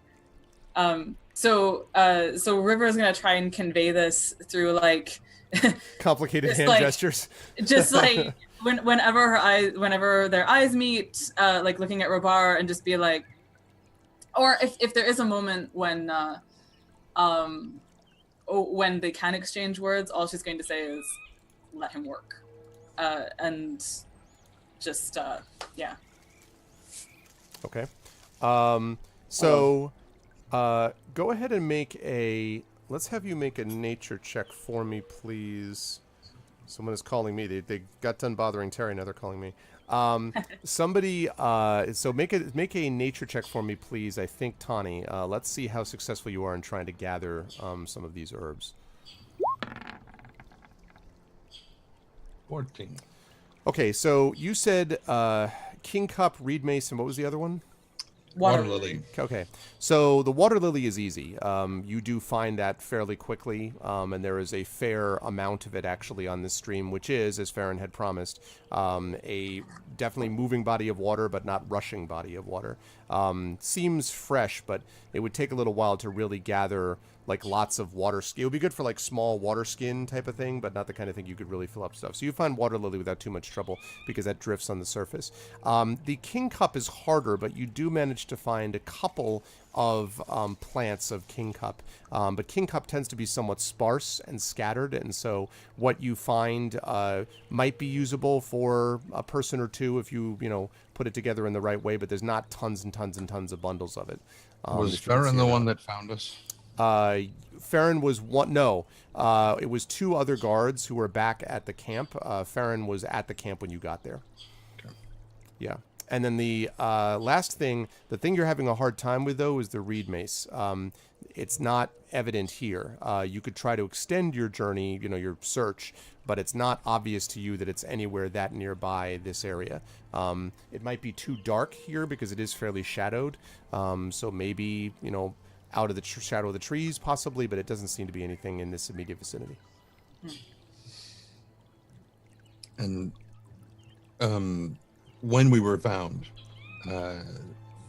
Tawny had stepped out from behind the tree and said, "Right, oh look, I found King Cup." So he's got some on him. Right. Yep. And so he's like, "We need this. This was where your people found us originally. I know it's there. I don't know where else to find it around here, but I know it is there. So if you would be willing to take us back there, I can gather more of this and we can pick up the dwarf's pony because that's where he is. And Farron kind of, looks you up and down. All right, as long as it's not going to take long. We're going to have to get back pretty soon anyway. And he kind of squints up. There are just sort of shafts of light that occasionally, not very many of them, but you can kind of, so he sort of squints up at one of the shafts of light in the, breaking through the canopy of trees and kind of gets a sense. He says, day's getting on. If you're going to do what you're going to do, let's do it quickly and move. Can we help look for the thing that you're looking for? Can we keep an eye out? Sure. There's this one, and then I'll describe reed mace, what it looks like, and the kind of places that we can probably find it, of which there will probably be some, since where we left Lillimon is slightly thinner forest, so there would be more light. Yep. Right. Over there. Yep. And it's good because obviously River does know what it looks like, but Right. yeah, she will want to keep an eye out for it as well because she also, is looking forward to that sleepless journey of several days. So, should I do a roll to keep an eye out for some as well? If you're actively gathering, then yes. If you're actively gathering it. If you're just sort of looking out because you're kind of keeping up appearances, you don't need to. But if you're actually trying to gather it, then yeah. Okay, well, River is going to look to... That's going to be nature, by the way, not survival. That's Yeah. So, River is going to look to Farron and say, look, in tones of kind of, like, seriously, give me some advice here. All right, what do you think would help more? Do you think, like, should I... To get us back to camp faster, should I help him? Do you think, are you okay to look after that one on your own, or... And Farron sort of looks at you and looks at him and says, and kind of sighs. All right, I'll send dinner with you. And he kind of looks at you, Robar. You come with me then. All right. So Inna, wanders over with you, River, and Tawny, and then Farron is with Robar. And if you will, then you are going to sort of follow them off. And you, as you're going, actually, while you guys are both walking off in the direction, all three of you make perception checks for me, please. Tani, Robar, and River. Hello. 1x Calamity 1. What's up, Calamity? 5 and 6. Oh, jeez. Wow. Amazing. You're like, wow, So reed mace. focused on the Must reed focus mace. reed mace, yeah. Are we in the woods right now? I think there's woods here. None of you see it, but Tani, you do. You are being followed, and as you are making your way out, you can see that from a respectful distance, Farron is basically taking Robar and kind of moving in your direction. Robar, the perception check was to see if you noticed what he was doing, and you're not really, but Tani can tell that Robar, and Farron are following you from a distance. You get the impression Farron does not necessarily want to make it obvious. I mean, he's not really being stealthy per se, but he's not trying to make it seem like he's following you. Right. Well, And Inna's walking next to you nervously. and Tawny he knows that there's King's Cup there. Right. So he's kind of scanning for reed mace along the way, Okay. but he's not actively gathering. He's basically moving with a purpose to where King's Cup and Lillimon are. Got it. He was gathering there. So give me a nature check on the way. I'm going to give you a -2 because you're not really looking for it directly, and even if you were, there would be other problems. So you're making a reasonable choice. Natural 1. All reed mace dies in the entire forest. It's all bursts into flames. Like, shall I give you my nature roll? I found it. So. That is a rock. And then River, I'm sorry, you said that you were actively searching for it as well. Yeah. Okay, so go ahead and make a nature check for me. Great. Amazing. You're like, I found this dirt, which is left over after the stuff burst into flames. Like, yeah, you have no idea. Damn it! You're like, nope, no Not it. reed mace to be found. There's never been reed mace here. There's like a sign up which is like "Read May sold here." Yeah, exactly. Are It's, we, no, it's actually like going in and you get like one of these cheap stores. They have like Bruce Lee, and then you buy it and realize that it's actually Bruce Lee, and they cut one of the E's off, and it's some dude who's not even Bruce Lee. So it's like you Bruce get Lee. reed mace, but it's like reed mice, like so it's not Reed really mice. spelled right, and Oh, Tawny, I found some reed mice. it's like this They were- mouse holding a reed, and you're like, that's not- Fuck all. Say that's Um, from a completely different RPG. I was gonna say it's a crossover with Mouse Guard. Oh man. Yeah. quick, so remind me of how many times I can use Warden's gift. Oh, let me double check. I don't remember. I shall find out. It's entirely in character for her to start. Like I think that she is going to start making up a song about King Cup, Reed Mace, and Water Lily because they scan really well, and just kind of start, Are you gonna sing Scarborough Fair, but with like switched out lyrics? Look, King Cup, Reed Mason. Oh no, Water Lily. So let's see. You can use it a number of times equal to your charisma modifier. And I believe you've already used Warden's Gift at least once, maybe twice. is that per long rest? Yeah. Really? Yep. Long rest. for a long time. That's Looking right at it. crazy. Great. Okay, and that's right. My charisma modifier is what, 2? I think yes. Okay, so probably not then this time. I would say probably not. And that's one of the reasons why it's been a frustration for you. I just realized I had the wrong goddamn background up. I'm like, something is bothering me about this. It's not the freaking Lord of the Rings background. God, man. We're off for a month, right? And I just lose my mind completely. There we go. That's more like it. All right. Nailed it. Yeah, exactly. Nailed it. So, what was I going to say? You can blame the production team. It's fine. Yeah, exactly. Yeah, exactly. My production team is so incompetent. Okay. So so this is one of the reasons why it's been so difficult that you guys haven't been able to get the rest. And again, as you guys know, in this world, long rests are only possible at sanctuaries. That's why it really balances out, the need of the journey. Tolkien was not whistling Dixie when he talked about that. He was like, look, man, you're gonna journey. It's gonna kind of suck unless you can find ways to rest. So Whistling Goose, what now? that's a term that basically means like whistling Dixie is just kind of like walking along, just sort of pleasantly walking along and not really paying much attention.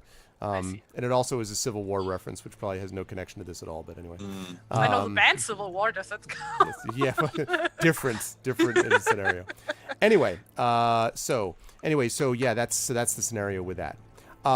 So you guys head farther to the west in the woods, and after about a half hour, 40 minutes or so, you get to this spot in the northern spot of the woods where the woods start to thin out, and you actually see the water actually dies away. The sound of the water dies away, and you actually hear what sounds like a rustling in the branches ahead. And Farron puts up a hand and says, "Wait a minute. There might be something there. Inna, you go check it out." And Inna's like, "All right, aye." And sort of drops down a little bit to kind of a foot and one knee. And he walks forward. And Robar, you're familiar with obviously people trying. Oh wait, you're actually a good distance. Never mind. You don't. Let me rephrase that. I forgot that Farron was trailing you. Sorry. Let me take that. Let me say that again. So not that. You're going on, and In is the one who raises his hand. I'm sorry, and says, "Oh wait a minute. I better check this out then." And he does exactly what I just described, except without Farron. And as he's walking forward, River, you can kind of tell that this is sort of... He obviously is not terrible at being able to kind of move silently and everything, but it's sort of like he's just learning it. He's not, again, he's not like a complete beginner, but it's sort of rough. His movements are not graceful. And as he kind of pushes his way through the undergrowth, there's kind of a branch that snaps. You can actually hear it right now in roll 20 because that was awesome and just happened to work out. But there's literally the sound of like a snapping branch underneath his foot. And you get the impression that he needs a little work on his stealth skills. But he pushes through the bushes, and not his whole body, and sort of looks through and then says, "That's only the horse," and looks back at you, River, and Tawny Bear. Robar, you are a slight distance behind them. Farron stops you with a finger to his lips and watches. Go ahead, River, sorry. River looks to Tawny and says, "Well, is that your horse?" It's not mine. He belongs to the dwarf. Well, the dwarf said it was bitey. Do you want to go and look after its bitiness? And so Tawny goes over and The minute he sees you, Lilimon kind of walks over and nuzzles you. He remembers the experience at the river. Not that river, the other river. The actual river. Yeah. And so, Tawny kind of, brushes his nose, pets his nose, and yeah, this is him.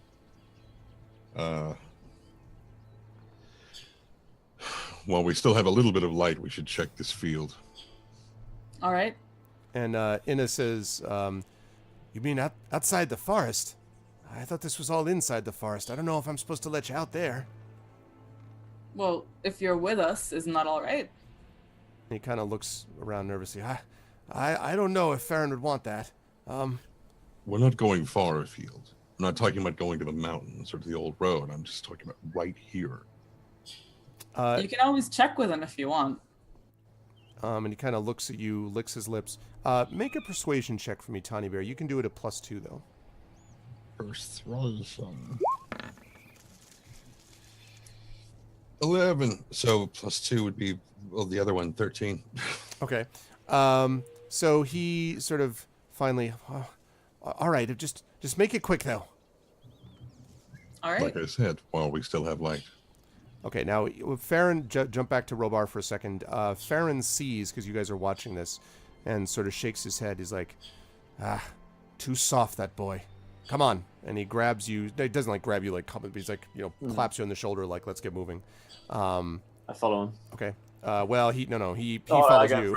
Yeah. He's like, no, Dunedain. I know this. I've seen this movie. So he's behind you as you walk forward. Damn it! I thought I could fox him with my. I'll be right behind you. I'll be right there. He's doing a shoelace up. Be right behind you. Yeah. Right. I'll be right. Yeah, exactly. Who are you with then? What a nice knife for a trip. Oh, okay. I keep this dagger. Are River and Tawny a little bit like away enough to like communicate? I would say, but you're going to have very little time because he's he's kind of looking back to the forest and looking back to you repeatedly. His axe is out, like in hand, and like he's ready to jump forward. So, yeah. Yeah. She's just going to quickly say, we'll reconvene at the camp after we find everything we need, right? And then she's going to start singing just a song, like, King Cup, reed, mace, and water lily. King Cup, reed, mace, and water lily. Do, and stuff like that. And just make up a song that is cheerful and nice. The song, although cheerful and nice, seems to make Inna even a little more nervous. He kind of looks around him. And then Farron emerges with Robar from the tree cover and says, I keep that down. You want everything within a mile finding out where we are? All right. God, everyone spawns so tightly. And should I roll again to see if we can find more reed mace here? Yes. Here you could actually both you and Tawny can do that with nature checks again. Let's see if we find that. Tawny's like, damn it, I know. You're like, you know what? This reed mace, man, it's been a bad year for reed mace. Maybe someone can inspire us. It's like trying to find guacamole and like trying to find avocado, and all of a sudden, like all the prices are too high because just everyone wants guacamole. What's really going to suck is we're going to get back to camp and it's going to be all over the place. Yeah, exactly. People are just swimming in reed mace on the outside of it. Yeah. Everyone's a critic. Exactly. Several species. Exactly. Quick reminder about inspiration, by the way. If you have an ability to inspire, you can ! Inspire space the person that you would like to. Inspirations are for people who support the Patreon at either the $10 or the $20 level. You can inspire 1 per month for $10 or 2 for 20, basically. Hate to sound that fiduciary about it, but that's what it is. And there's a list of people who are capable of inspiring that you'll find there. So I'll give that just a quick moment to see if anyone is interested or not. But if not, inspire, insert character name. Yes, like that. Exclamation point, inspire, space, and then whoever the character would be. And he waits momentarily.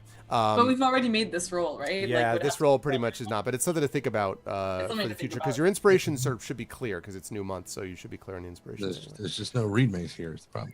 Yeah, What there's about no when you could buy 2 for double the price? Exactly, Mirinda. See, it's a great deal. It's like you're buying it in bulk, even though you're really just twice the amount. Yes. Anyway, it gives you an additional one. That's the point. I actually consider someone was like, you should do this for every $10. I'm like, no, because then I would be giving Shabby like 10 inspirations a month. Like, there's only so far this can go. Anyway, so no luck finding Reed Mace, and Farron eventually just basically more or less orders you like, let's go. Like, you know, we gotta get moving. You know, not Spear TNS, not summon horde of goblins. That would be a whole different kind of inspire. Okay, so he sort of, you know, jerks his head back towards the forest. Let's go. We found all that we can. Sun's starting to go down, and indeed, it does look like the sun is now beginning to set. Gotcha. All right, back we go. And I'll grab a hold of Lillimon and bring it along. River looks at Inna and says a little quietly to him, "Are you all right? You seem really jumpy." And Inna says, well, no, I'm not I'm not jumpy. It's just, I'm excited. We're moving out tonight, finally. We've been in one place the whole time, and finally we get to move. And when we show the Bjornings what's for, then, well, we're all going to end up being lords and ladies. And that's exciting. Can I insight check this guy? Sure. Okay, I want to do the same. Sure. Yes, he believes all of You're it. like 100%. This guy is completely on the up and up. It's like evil overlord. As soon as he says, you know, at the Bjornings, and Tawny will kind of glance to the side, like, you feel like, I mean, he seems earnest enough, from what you can tell, River. I mean, it doesn't, and, you know, Robar, you're like completely trustworthy, like 100%. This guy, I think this guy's would never lie to us. Yeah, I think you can, I mean, both of you can tell that he is a little, you know, wet behind the ears, but he's not, again, he's not a total beginner. But you do seem, it does feel to you as if he's trying a little too hard sometimes, though, just with the beard and with the sort of, that kind of thing. But he certainly seems to be excited about what's going to happen down the line. Mm-hmm. River says, it is exciting, yeah. It is. And he says, what are you going to be a lady of? I mean, when we all get the land that we're promised. Oh, you mean I get a choice? Yeah, you get to be land there. There'll be land near the river. Valter said that once we wipe Stonyford out and raise it to the ground, you could actually get whatever you want within the village. I guess there's some houses you could build there or whatever. There's a tower too. I want the tower. I think that's going to be great. That way I'll be on the top and no one will ever see me. River chuckles in a kind of supportive as opposed to derisive way. As opposed to what is your problem sort of way. Yeah, and says, you know, I think, honestly, I mean, I've been through Stonyford. It's not much to look at. It's, I mean, that tower, look, I mean, if it's what you want, it's what you want. I'm just saying that there's probably better stuff out there. Like, maybe don't stake your claim too quickly on the first tower you see. There's probably a better tower just around the corner. Oh, you mean there's a lot of other towers nearby? Oh, I never thought about that. Yeah, I mean, and also I've seen that tower. It's really crumbly. You know, it's a bit of a pain to climb, to be honest. It's you know, going up's not so bad. Coming down again, a little tricky. You might need someone there to catch you potentially every now and then. Oh, so you jump down from it? Oh, that's yeah. Okay. Wow, I never really thought about doing that. Wow. Well, you know, I mean, I don't know if you're interested in this, but if I find a big enough tower, I mean, if you wanted to be like roommates, we could definitely do that. And you get the impression this is not a romantic proposition. He's literally just like, do you want to be a roommate? He's like, you know, because maybe a tower, we could get one that's big enough for 2 of us. And then that way we could work together. And, well, we would both have a tower. Like I could be on one floor, you could be on another. And that way, if we needed to jump down, well, there'd always be someone there to catch each other. You can see, like, he feels like he's really worked through the logical components of his plan. Clearly. You make a compelling argument, I have to say, Inna. You sounds like you've really thought this through. Do you mind dogs? Because my dog would have to come. Stone, right next to you, Stone gives a little, like, just like quietly. He says, "Oh, yeah, sure. I love dogs." And he kind of looks down nervously, as he can tell that Stone has his ears back a little, like, kind of just, his slight, like, kind of in assessing mode. He's like, "Yeah, I love dogs. They're great. Especially just guard scritches. dogs. Yeah."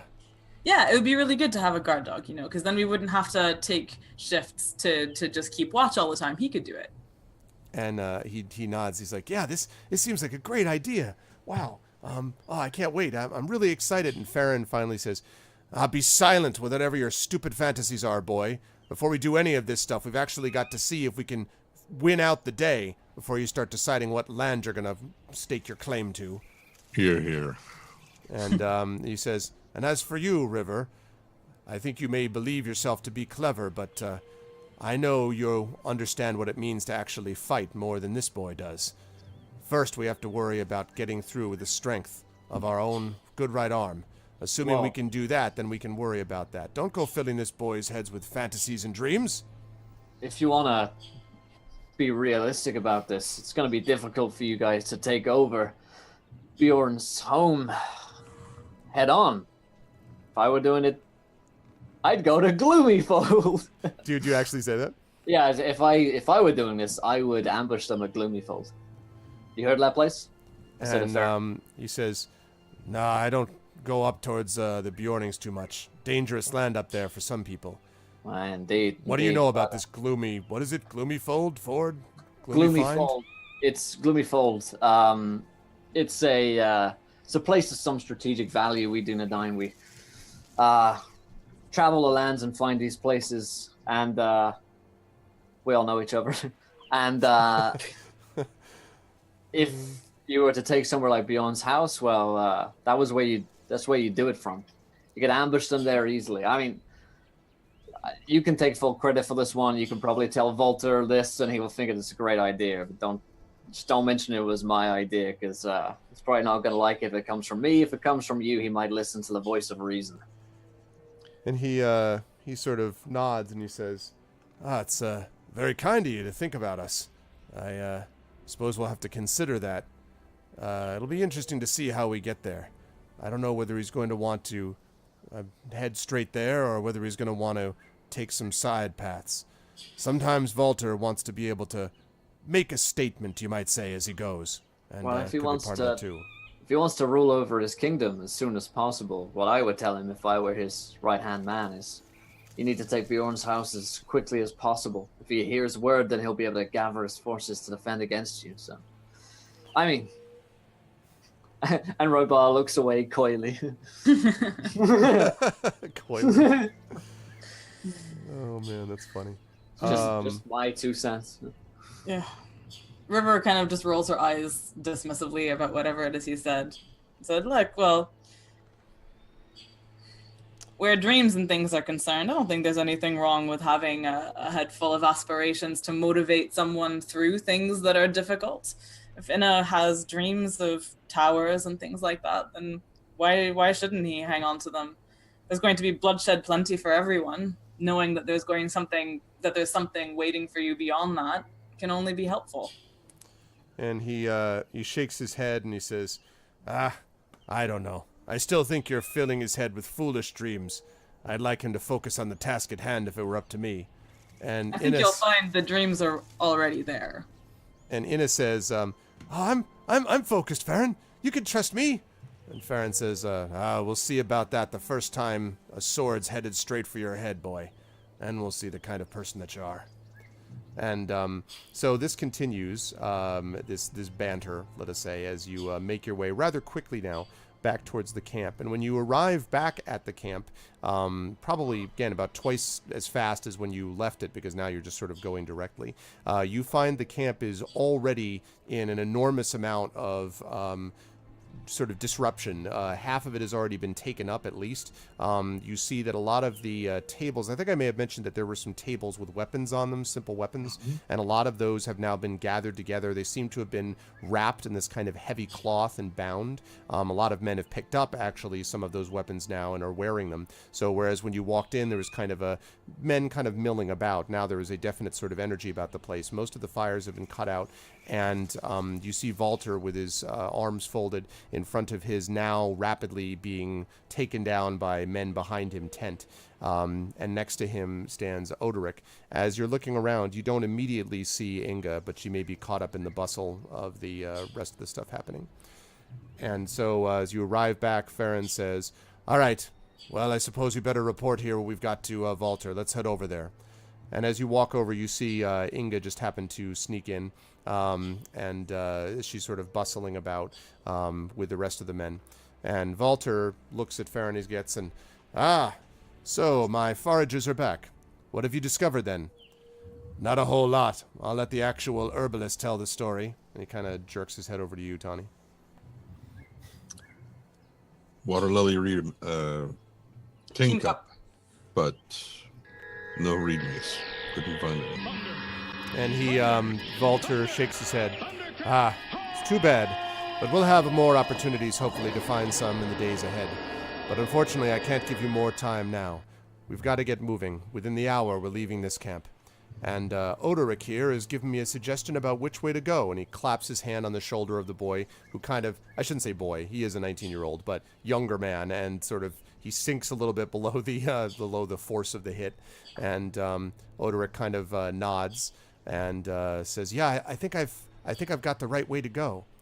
And he looks, Walter says, "Yes, it's about this place called Gloomy Ford," he tells me. A place that's perhaps nearby, but not too near, where Bjorn's going to be able to notice it. Sorry, Fold, yeah. Gloomy Fold. And he says that, and as he says Gloomy Fold, make a perception check for me, please, Robar. Perception. See what I see. My rolls have not been good today. Let's see what you see. 22. There we go. When he says that, you actually see Farron's eyes flicker over to you for a minute when he says the thing about Gloomy Fold, and then he says, "It's interesting, Walter.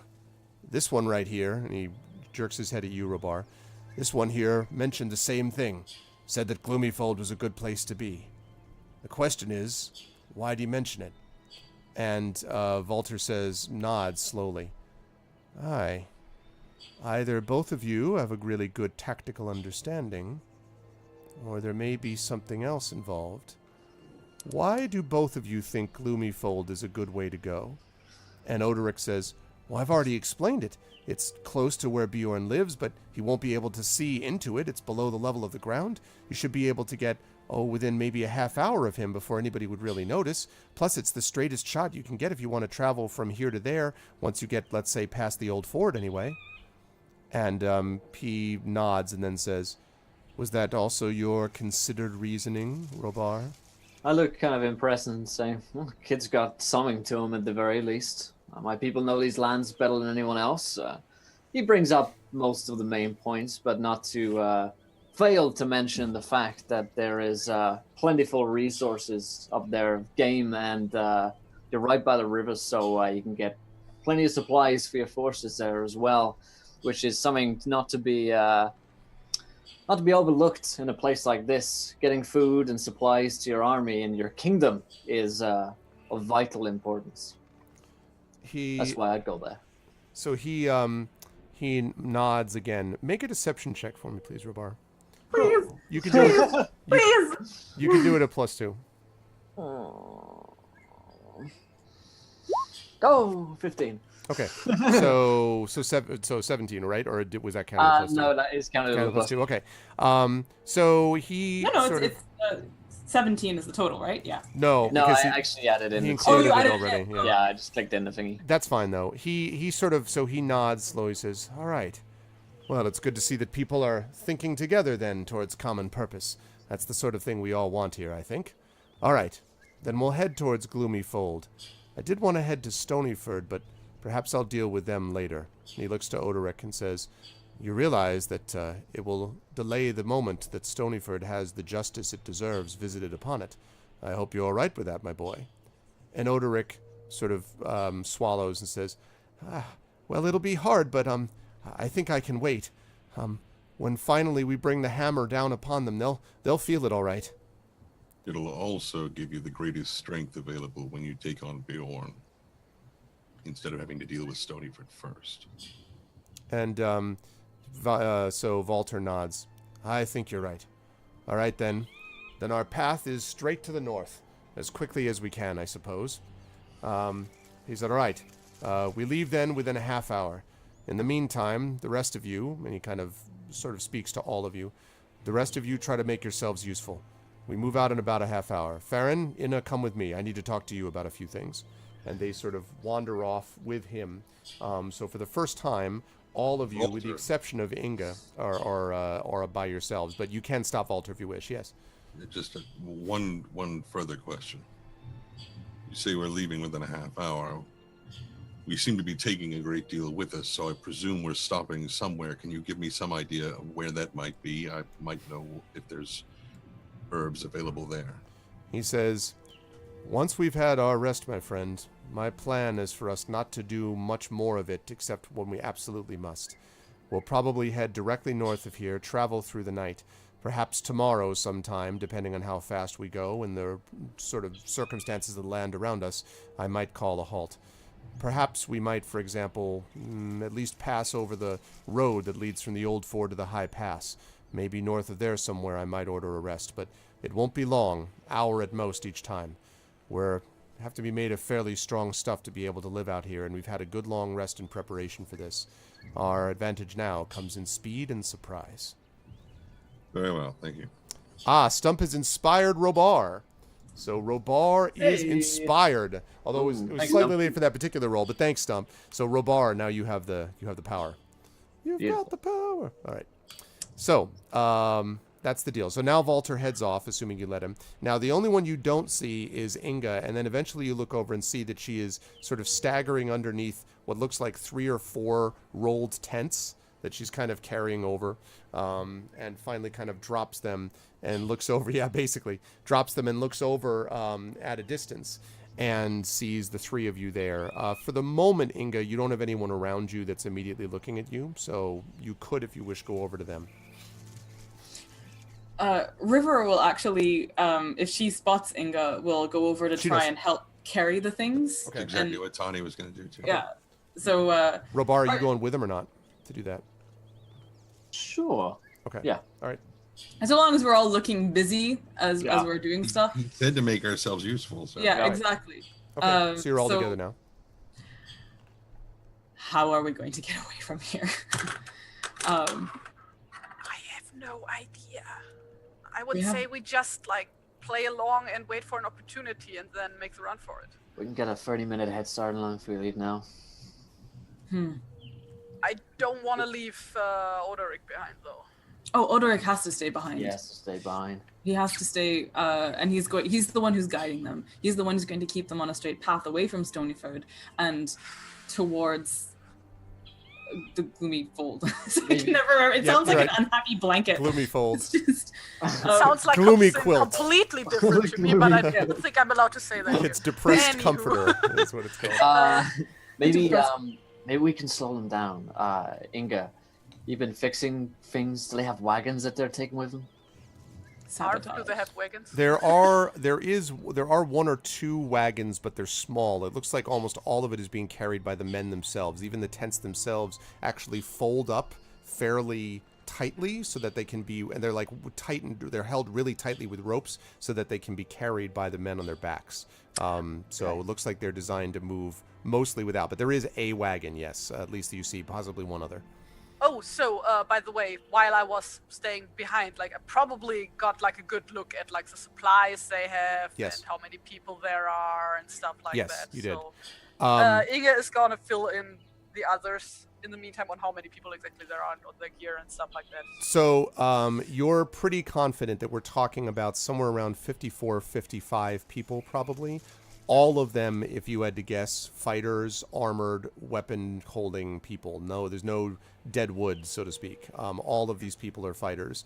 And the weapons in particular look as if they have been relatively recently sharpened. These look Do ready they have for use. horses? Like, for example, if we were to make a run for it, could they basically catch up with us? They on do not have horseback? horses. Okay, that is good. Nope.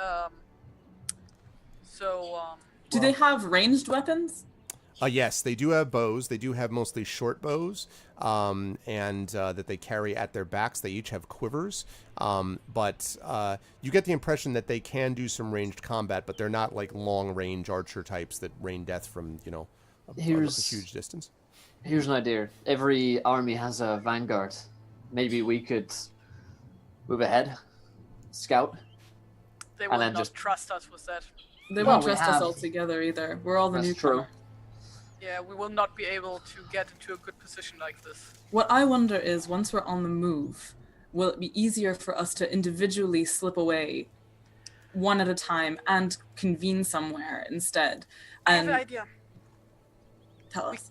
I could manipulate the wagon, that it breaks down after a while, and when it breaks down, we can make a run for it. Well, I don't seem to be carrying a lot of stuff in the wagon is the only thing. Seem Yeah, to be but they carrying- won't be carrying on without the wagon, right? So I it will don't know. slow down everybody, I suppose. I don't know, that Volta guy might just go on ahead anyway. But Might be worth a try. yeah, I mean, they might. I mean, because their interest is speed, they might just abandon it and just keep No. going. But mostly, what I'm concerned about is us all getting away together and getting ahead of them. We're all back together. We have Lilimon. We have knowledge of what they're doing. We have their numbers and everything. How are we going? So what is there? DM, is there Yes. a likely place on this march where, like, if someone, I was trying to think of, like, if people were to slip away in increments of, like, a half hour and stuff, is there somewhere that they could, like, somewhere obvious in this area? Or maybe I should be asking Sturabar. Well, because the thing about it is, just as far as like the layout, there are small, tiny little forested areas here and there. But once you get north of this forest, this is the largest forest for a good distance. I mean, it's not very large, but it is the largest area until you get obviously to Mirkwood, which is a huge forest. Or if you were to get farther north, but where you are right here, which is in the West Anduin Vales, and then heading up into the West Middle Vales, most of that is cleared land. In fact, East Middle Vales is cleared mostly by Bjorn's people. I mean, the Bjornings did a lot of the clearing, and directly to the east of where you are, River, has been largely cleared by the Woodmen. So it's there's not a lot of forested area. This is one of the few, and it's not that big a forest. It's not that dense. I also fear that if we were to, explain some of that stuff, that it's clear once we're out of this forest. My only other fear would be once he notices people are starting to slip away, that he'll just kill the others to the left. Right. He's kind of I'd smart, rather you know. not be killed. Yeah. I think right now we've got a 30-minute head start and then we've got everything we need. I'd want to leave right now and get out of the forest and get away from them. If we wait, then we only delay how quickly we can warn Bjorn and his people and get people to Gloomyfoot. It might be that if we slip away one by one, we leave ourselves with a substantial less amount of time to get to Gloomyfoot and to rally some forces. All right. Depends upon how much we can slow them down along the way. Alderic might be able to. So would a very large fire. That we start right now. We can set the cart on fire. Large fires do have a tendency to do They that. would just abandon the cart. We've covered that. But if you can We manage could to set fire Walter to on an fire. entire- No. Well, they need That would certainly slow them down. Could we?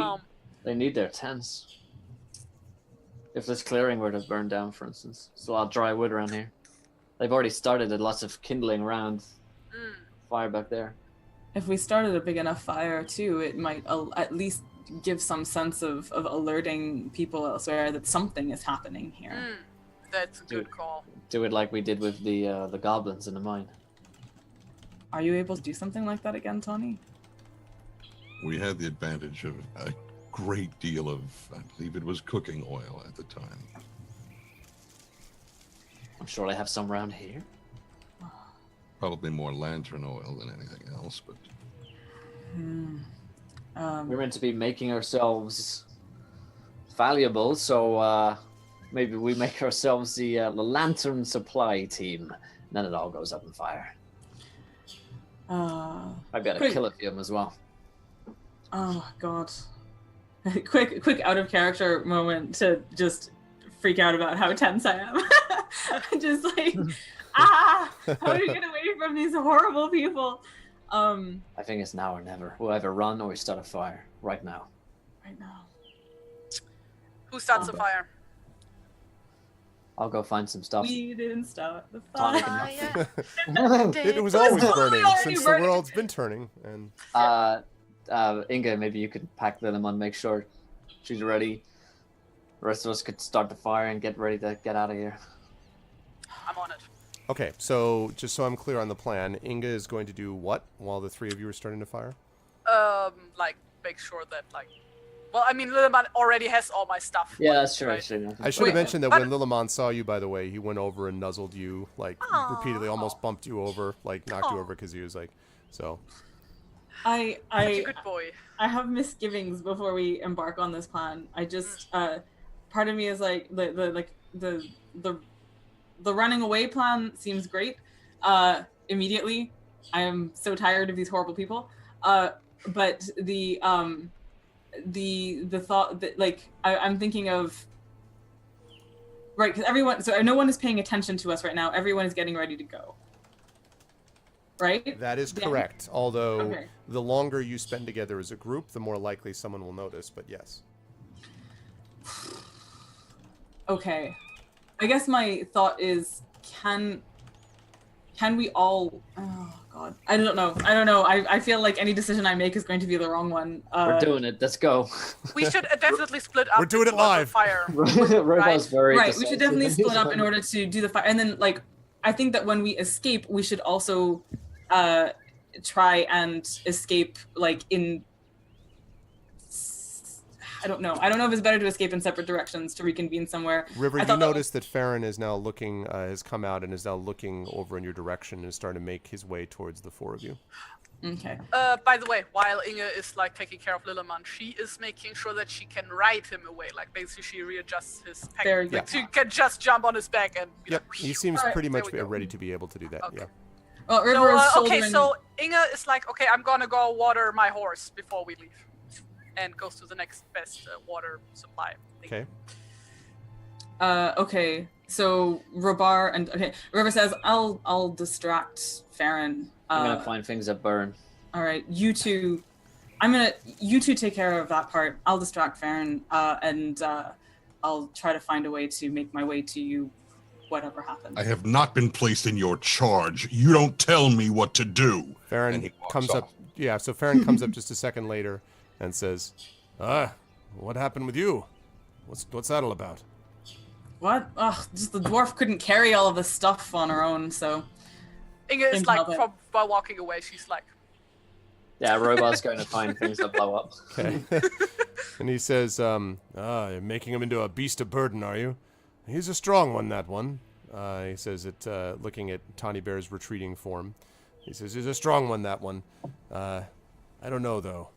I wonder sometimes about whether a Bjorning could really betray all his own people. I suppose Odoric's going to do it. He's chosen the right path, of course, but I wonder sometimes what will actually drive a man to do this sort of thing. Oh. That's a good question, I suppose. I mean, he doesn't. I haven't met a whole lot of Bjornings, but he doesn't seem as fighty as the rest, I suppose.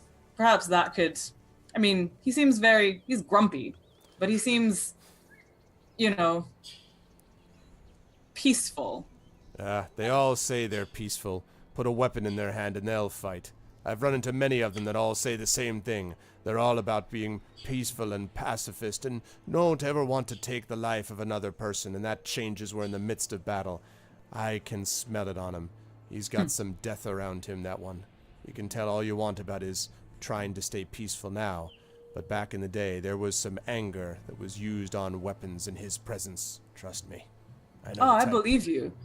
I completely believe you. I've never heard of any other Bjornings being peaceful. I've only ever heard of them being fierce warriors and, keeping swarms of attack bees and things like that. And Just, he says, aye, that's true. And that's why we got to surprise them. Soon enough, you'll be hearing about Bjornings in a different way. And that is at our feet, if you know what I mean. And he kind of gives you a quick bump with his elbow and says, all right, let's finish up here. Walter asks everyone to get a move on. Only a few minutes now before we're on the way. And then he sort of marches off. Okay. Unless you stop him. You could. Yeah, she stops and says, one quick question, Farron. Yeah. Inna. Do you think he's up to this? And he says, what do you mean? He just, he seems a little wet behind the ears. He seems like he might need someone looking after him. And he I don't says, know. Inna's harmless. And need be. He's young and inexperienced, but I've seen him fight. He's got some natural talent for it. In the end, he'll do what he needs to do. You just worry about your own circumstances, River. I've so far been impressed what I've seen, but we still don't know you very well. And here, the idea is what you do, not what you say. So you tend to your own camp, as they say, and everything will take care of itself. Now, as you're having this discussion, I want to jump over to Tani and Robar. Inga, you're taking care of watering the horse, watering Lilimon. So Robar and Tani. Robar, what are you doing as you're searching for this stuff that burns, as you put it? Yeah, I am searching around for anything that looks flammable, like oil. Okay, do an investigation check for me, but do it at, +2, because fortunately for you, everything is actually up above and available because they're all packing it anyway. It's 19. Yeah, so you find definitely some lanterns, and there's actually small little casks, really, of oil. Now, the thing about this is that it's not, sometimes people talk about this like, you take this oil and then it's like a Molotov. It's like, that's not the kind of oil that lantern oil actually usually is, but it does have a very good quality of burning and being difficult to stop when it starts burning. So if you were to be able to dump this on there, you could probably get a fire going, but it would take probably a minute or so before the fire actually caught. But it is sort of close to what you'd need. Okay. Is this in like a big pile, or is it like carryable by me? It's carryable, but if you carry a one of these small little casks, it's probably 30, 40 pounds, so it's going to be a bit noticeable. Like, it's not tiny. It's not a small little lantern. Is Tony Bear then like whistle shot or ear shot? I would think so. Certainly, Tony could be. I'll give him a nod. This is the stuff. It's gonna take a minute. So he'll go over and grab one of the little kegs and start going and checking lanterns around the camp to see which ones need to be filled. Just looking like he's making himself useful, checking the lanterns and. Okay,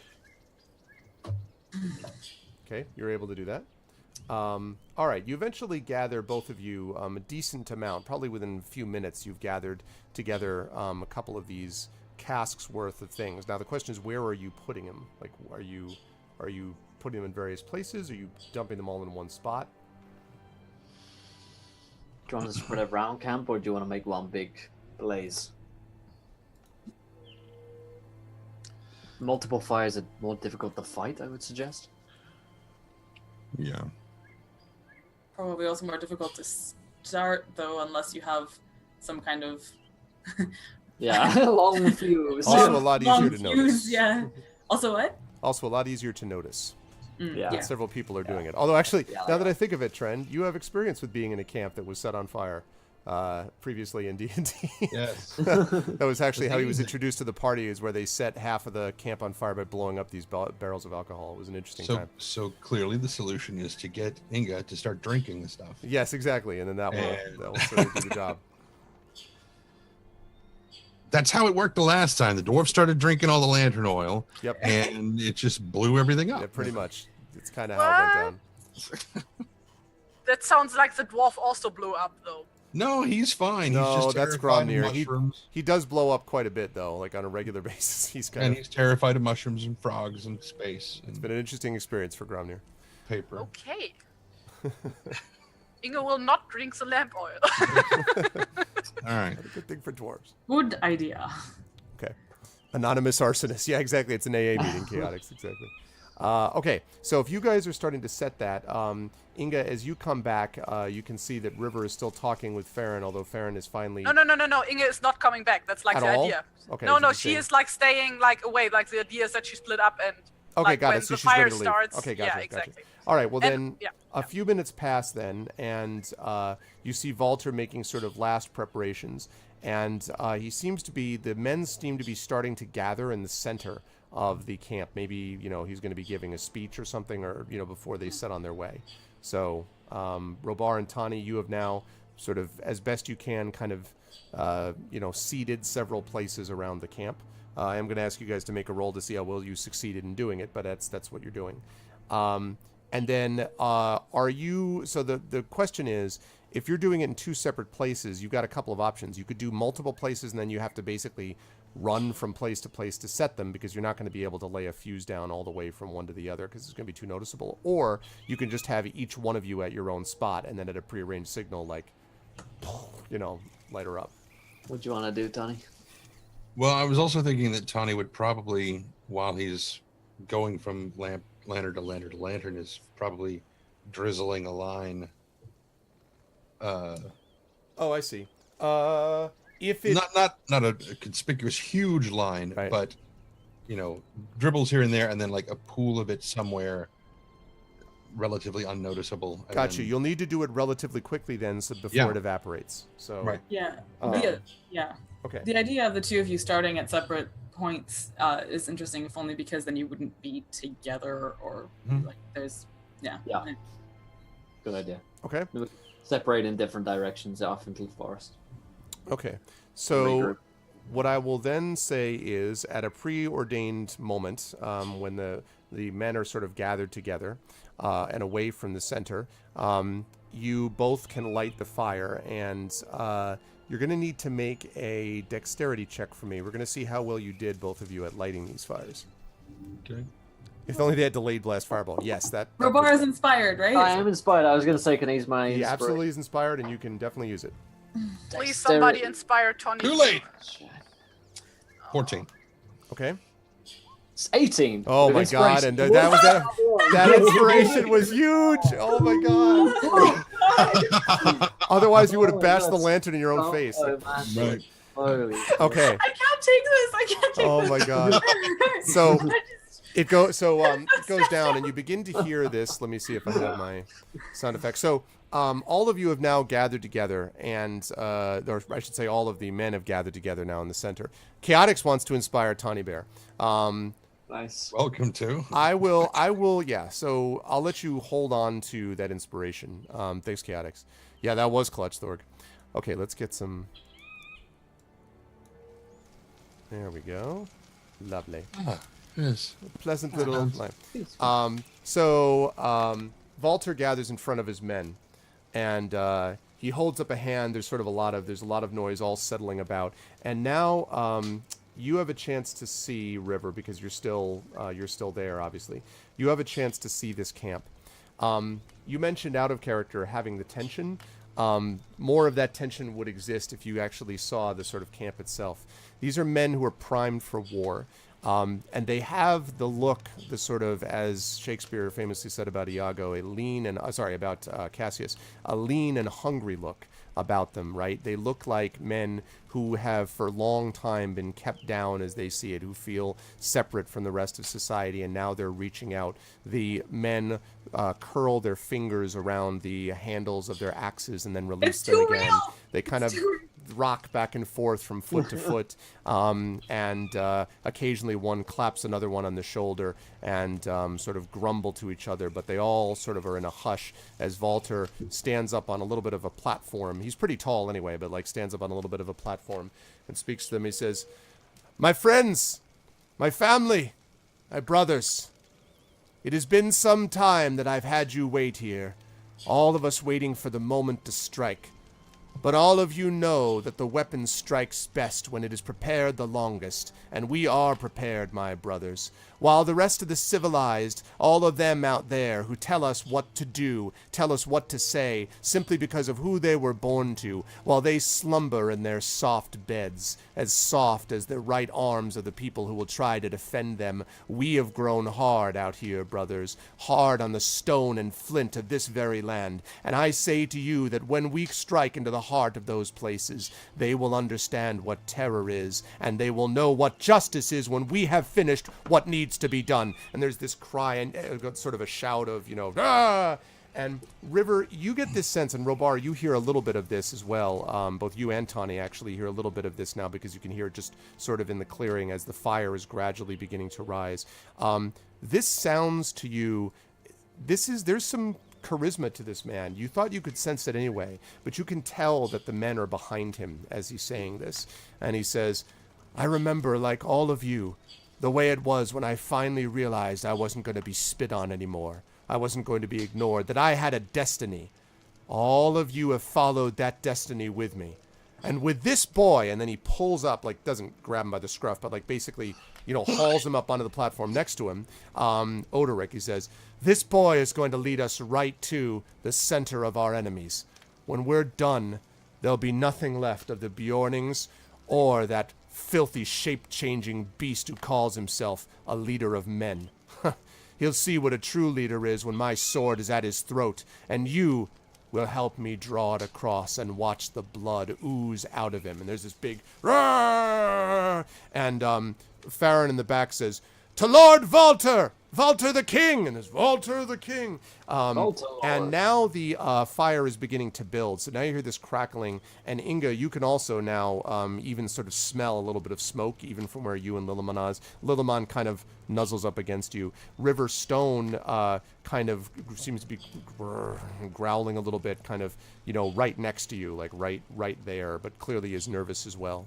And they kind of look at these things and sort of look at the area around you, and you can see the fire is starting to burn. And a few people in the back of the crowd are kind of looking around a little bit, like they maybe hear something also. And Walter says, "It'll be one swift blow. Straight to the north is our path now. And when we've arrived, there will be very few left who will not remember the name of Walter and his family of brothers, the men who fought with him on this day it began, and on that day it ends at the doorstep of Bjorn himself. I will not rest until every one of the Bjorns, except for this boy, of course," and he kind of pats him on the back, pats Oderic on the bed, back, lies, yeah, well, and he did, well, that's true. He doesn't say Tawny, though. He only says Oderic, lies dead in their own heart's blood. "Are you with me?" And he wrists his hand, and they all roar. Now the fire is getting very, very high, and the men in the back now are turning around, and there starts to be this whispering. Now, what do you folks want to do? Because there is a moment where there's this, it hasn't reached the front of the crowd yet, but there's this murmuring in back, and people are noticing now the smoke. So I need to know what each of you are going to do. I'll start with Tawny and Robar. What are you two doing? The fire's... It's working. Okay. Starting to burn more. Right. So where are we relative to the group? You are at the, I assumed that you placed this at the north and southernmost points of the radius of the camp. So basically you're outside, just like right inside the line of trees, with some kindling and stuff like that, and with some dry wood nearby. So you have just set the fire there, and the fire is now spreading to the branches and trees surrounding this. In fact, as you look at it, this fire, this could be a bigger fire than you might have thought initially. Like, this is pretty big. Excellent. Yeah. Good. So that's where you both are. So let me start with Tani, then I'm going to go to Robar. I'm basically going to work inwards. Then I'm going to go to Inga, and last I'll finish with the river. So, Tani, what are you going to do? You're at the north. Well, you could be at either one. You could be either north or south. Tani's at the southern end. Okay, southern end. What do you want to do? So he's going to start working his way around towards the east. Okay. So skirting up and around, so that if anybody spots him, he's like out there. He can very quickly look like he's trying to put it out. Okay. That said, though, are you trying to avoid detection? Yes. Okay. So I'm going to need you to make a stealth check. Oh, this will be lovely. Well, But you're inspired. do you have inspiration? I think you have. I actually do. Well. And I find myself not wanting to use it. Okay. However, we've only got 15 minutes left, so I will. You have another session next week, so Well, good Christ, you have like 3 sessions actually, but yeah. But no, it just goes with Tani. Yeah. Yes, it does. And I'm sure that someone will inspire me again later on. Yes. Here we go. With avantage. Okay. Confidence. Good, a 19. Yeah. So you make your way up, which is not easy for a large 6'2" Bjorning, but you make your way up and are able to make it. They're so entranced by his speech. These men are focused, but this is still a mob, right? What they're doing here is calling for what Walter is doing is sort of whipping them up because of their desire for vengeance, not for a desire for larger glory. It's okay. I totally understand. I'm starting to think that maybe I should have dated him myself. And he continues to move up on the eastern side, moving up. So you make your way all the way sort of up towards, like, you basically did what you needed to do if you're heading up towards that northern side. Are you meeting up at the northernmost point with Robar, or are you just like, where are you going to? Or are you just heading into the woods? Because you could do that. They haven't noticed you. Yeah, I'm basically, I mean, at this point, it only needs to be one of us that gets all the way up there and tells them what's going on. So traveling as a big group would probably make us easier to track. So Tani's making a break for Bjorn's place. Okay. All right. I'm looking forward to we're seeing not hoping. trying to reconvene. Okay. Hoping that Are you reconvening so you're not, because I thought that River said you guys were reconvening. Are you not doing that? It's fine if you're not. I'm just curious. It's up to you. No, not yet. Okay. He's hoping we're gonna run into each other, but he's bugging the fuck out for right now. Lore Master places notes. Look forward to 4 separate sessions next week. No, so I'm just joking. Okay, so you sneak off then into the woods. Robar, you were on the northernmost side, so you're farthest away. I mean, you're not that far from being able to do the same, but you would need to make a stealth check if you wanted to escape. But it's up to what you want to do. How do you want to handle things? He wants to escape for sure. Okay. And get out of here. So he'll take the nearest entrance into the woods, not necessarily following Johnny there. Okay, make a stealth check for me, please. Probably won't be quite as difficult as Tani's would have been. 15. Okay, yeah, that's fine. You're able to sort of sneak into the woods and disappear in your Dunedain manner into the woods and head north. Now, same question. Are you looking to reconvene, or are you also going north? This is gonna be so funny if it's literally 4 separate paths, it's one of those maps, like the dotted line. Like each one is like, you have a dotted line, you have a circle line. I mean, they're all going to need to cross at the old fort, right? We're going the same way. Depends, unless you're all going straight north and then want to head over east. I mean, you could. I guess I'd try and reconvene with the others if that was the plan. And Tani also trusts the tracking ability of. Yeah, I feel like The other two. track the others if Right, so you're not trying to avoid being found by them, Tani, right? You're just Not by them, Okay, no. not by them, right? Yeah, that's true. That is going to be hard. You can only sort of make decisions. All right, this will work for them, but this one wouldn't know it anyway. Okay, Inga, now I'll get to you. So you are with Lilliman. You hear the fire and see now actually some flickering. People are starting to murmur, not just listening to the speech, but actually you can smell the smoke. Lilliman looks fairly kind of like nuzzling, like, like, let's go, boss, type of thing. Okay. Does it look like anybody is paying attention to me? No, you are going to probably need to make a stealth check to get out of the area, though, especially since you have a horse with you. Yes, sneaky pony. It's happening. So, anybody want to inspire me? Because I have a very bad feeling about this role. Do we have any inspirations coming to Terry? Please. Again, remember, everybody, if this is one of the times to use it, you can inspire. But of course, they're probably thinking to themselves, every player in every campaign's like, no, I want you to inspire. But no, save it. Like, use it for me in my campaign. But no, that's how we do these things. So if you guys Well, wish I'm to... only in this campaign, so... That's true. Right. If you want to help Terry, you can only help her here. That's right. Otherwise, I'll be lost. Think of the pony. Think of the pony. Think of the pony. Think of the pony. I am thinking of the pony. Thinking of the pony. Okay, we'll give just a few Echo, seconds. it's actually Inge, not Inga. But, yeah. Nonstop has inspired Inge. Nonstop Yes, coming through. thank you! Yay! Okay, Thanks, cool. Nonstop. Okay, so I need to make a stealth check, right? Yes. Stealth. I love the inspiration mechanic, can I just say? It's such a cool thing.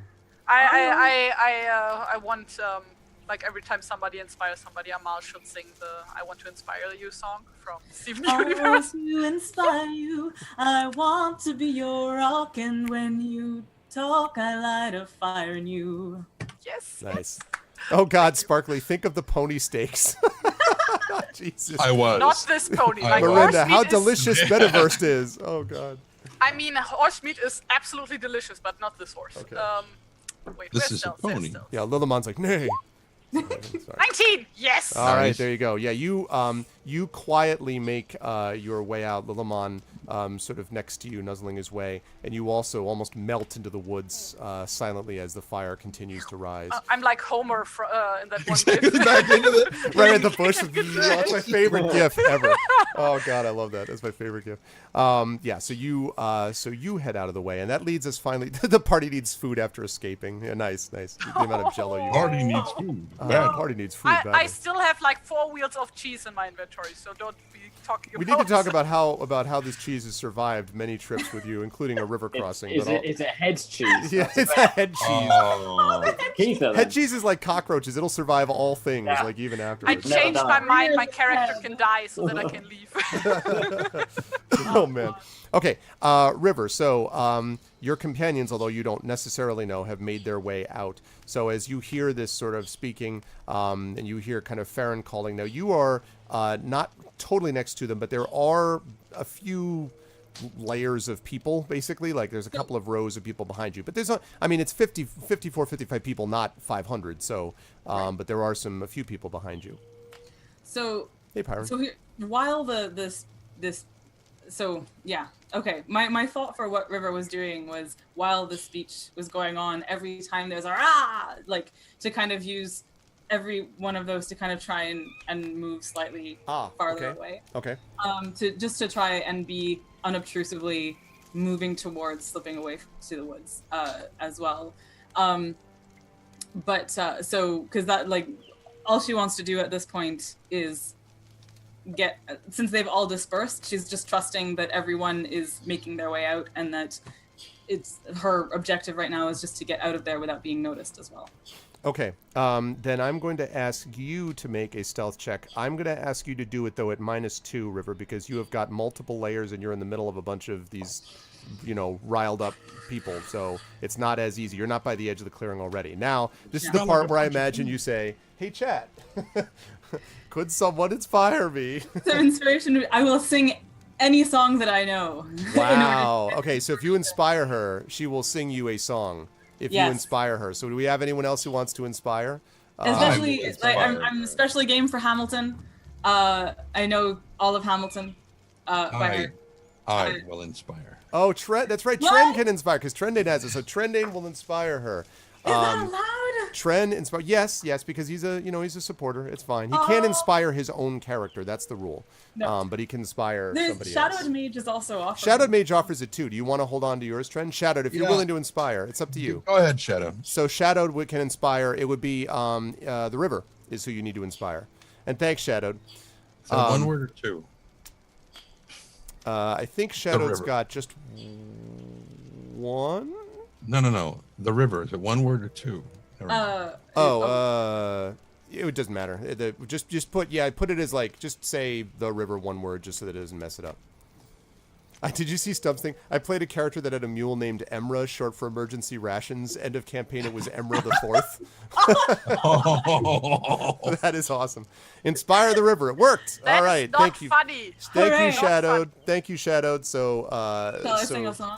So yes, go ahead. Sing the. What song do you want, Shadowed? What song do you want? I will do it. Mirinda, suddenly American Idol. If you vote for me, I'll blank. Well, if you vote for me, I'll blank. Chad Gaddy. That's Echo, though. Oh, no, okay. no. You got to let Shadowed tell us. Yeah. Shadowed is also Canadian. You won't be inspiring Ryuvi this month. Well, listen, Ryuvi's a big boy. He can have someone else inspire him. No, make her sing Blind Guardian. Do it. Yeah, what do you want, Shadowed? Oh, Shadowed's thinking about it. Okay. He's like, Yeah, I know which song I was gonna have her sing. What were you gonna Shadowed's have? a big metalhead, but he can do a lot of different kinds of music. But What were you gonna have me sing? I was going. You may not know the song, but it's a song by Jonathan Colton called "A Talk with George." I don't know that one, but I do know a lot of other Joko. the Jonathan Colton end. I won the other day Portal, and I heard the end credit song. That is the greatest song I've ever heard. It is so awesome. I told you it would have been worth it for you to play it. La Saskatchewan Pirate. Oh my god.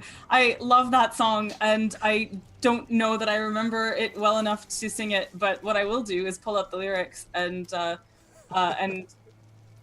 see if it reminds me. Here we go. Yeah, I'm just gonna improvise a tune to this, I'm afraid, because I don't remember it super well, but I used to be a farmer and I made a living fine. I had a little stretch of land along the city line, but times were hard and though I tried, the money wasn't there. And the bankers came and took my land and told me fair is fair. I looked for every kind of job, the answer always no. Hire you now, they'd always laugh, we just let 20 go. The government, they promised me a measly little sum, but I've got too much pride to end up just another bum. Then I thought, who gives a damn if all the jobs are gone? I'm gonna be a pirate on the river Saskatchewan, and it's a heave-ho, hi-ho, coming down the plains, stealing wheat and barley and all the other grains. It's a ho, hey, hi, hey, farmers bar your doors when you see the Jolly Roger on Regina's mighty shores. Yeah, that's what I'm talking about. All right. I remember this song from my LARPing days. Yeah, I want this clip, and then I want it tweeted out immediately with this is what a Hugo Award-winning author does with her spare time.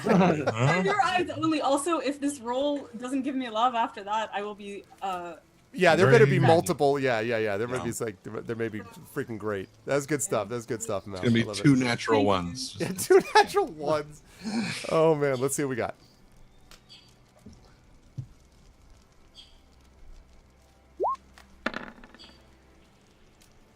No, that was definitely better than a 7. All right, so let's see. And is that 13 was not counting the was that counting the -2? I didn't put it in, so no, it's an 11. So it's an 11. So her Twitch handle is just Amal Elmatar, which you can see there, but her Twitter handle is Tithenai, Tithenai, I believe. So you make your way out. And then you get to the very end, and you're about to sort of push your way through, and someone is, "Hey there," and pushes you, sort of like jostles you back, and you sort of stumble out and stumble forward a couple of steps towards what is now a very rapidly growing fire. So there is a moment where a couple of people look over at you, and you look up and you you lock eyes with Odoric. Who remember is standing right next to Valter, and then Odoric lifts up his arm and says, "For Valter, Valter the king, who's with me?" And the people who are looking at you kind of look and turn around and start like cheering behind him, and start cheering. And as you are about to basically jump into the edge of the forest, Odoric looks at you one last time, River, and just kind of nods as you escape into the forest. And I think that, ladies and gentlemen, is where we will bring this to a stop. We could go a couple more minutes, but I think that's a good place to go. Yes. With the party having escaped just in the nick of time. That could have been actually, and if the stealth check was worse, that probably wouldn't have been able to happen. But that was just enough So you needed those inspirations. Yes, I absolutely did. Yeah, that was definitely important. So, good stuff, folks. I'm glad. I'm sorry that we got the early tech problems, and but Trend's internet stabilized, and we got the tech problems out of the way, and now it's like riding a bike. We're back riding the bike again, so it'll be so much better even next week. Waking me up as much as you did. I started this quite sleepy, and I am now flush with adrenaline, so it'll be great for the rest of the day. Good. And you can feel just like there's so much tension. Just so much incredible tension. So just go and listen to a talk with George, and you'll be fine. Yeah, exactly. I will listen to a talk with George. That way, if you ever do want to inspire me at some other point, I will have it in my repertoire. Yes, you can use that. But good stuff. Plus, today, it's one of my folks. favorite songs by him. So. This was good stuff. I enjoyed it as always, and we will continue and reconvene next week now that the party has made their way out. It was interesting to see how you guys were going to make your way through, and it took a little while to figure out how to do it, but you did get away temporarily anyway from these bastards. So it'll be interesting to see where everyone is. I like how all of you have exited separately too. So now I will have to see how that all goes. Let me start down there with. The price has been established. All future inspirations require at least one song. Well, you know what? Well, then I'm screwed. Yeah. Let me start down with Amal. Wonderful work as always, Amal. I look forward to next week. Where can the fine people find you? Is there anything in particular you want to mention about where people should be looking for things from you? Yes, so you can follow me on Twitter at Tithenai. It's TITHENAI. And you can also check out my website, my name, AMALELMOHTAR.com. And I have a newsletter, which you can join. It's in like the contact part of the website. And I'm also going to be one of the guests of honor at PenguaCon in or near Detroit. The first weekend in May. So I'm going to be one of the guests of honor along with the rest of Writing Excuses, which is a really, really great podcast that is all about giving you in-depth craft discussion about writing, along with Brandon Sanderson, Mary Robinette Cole, Howard Taylor, and Dan Wells, and Morris Broaddus. They are not all going to be there, but Mary Robinette Cole is, and I think Marianne Mohanraj. So anyway, a bunch of us are going to be there. It's my first ever PenguaCon, so if any of you are going to be there, I would super love to meet you, and I'm really looking forward to it. That's about it.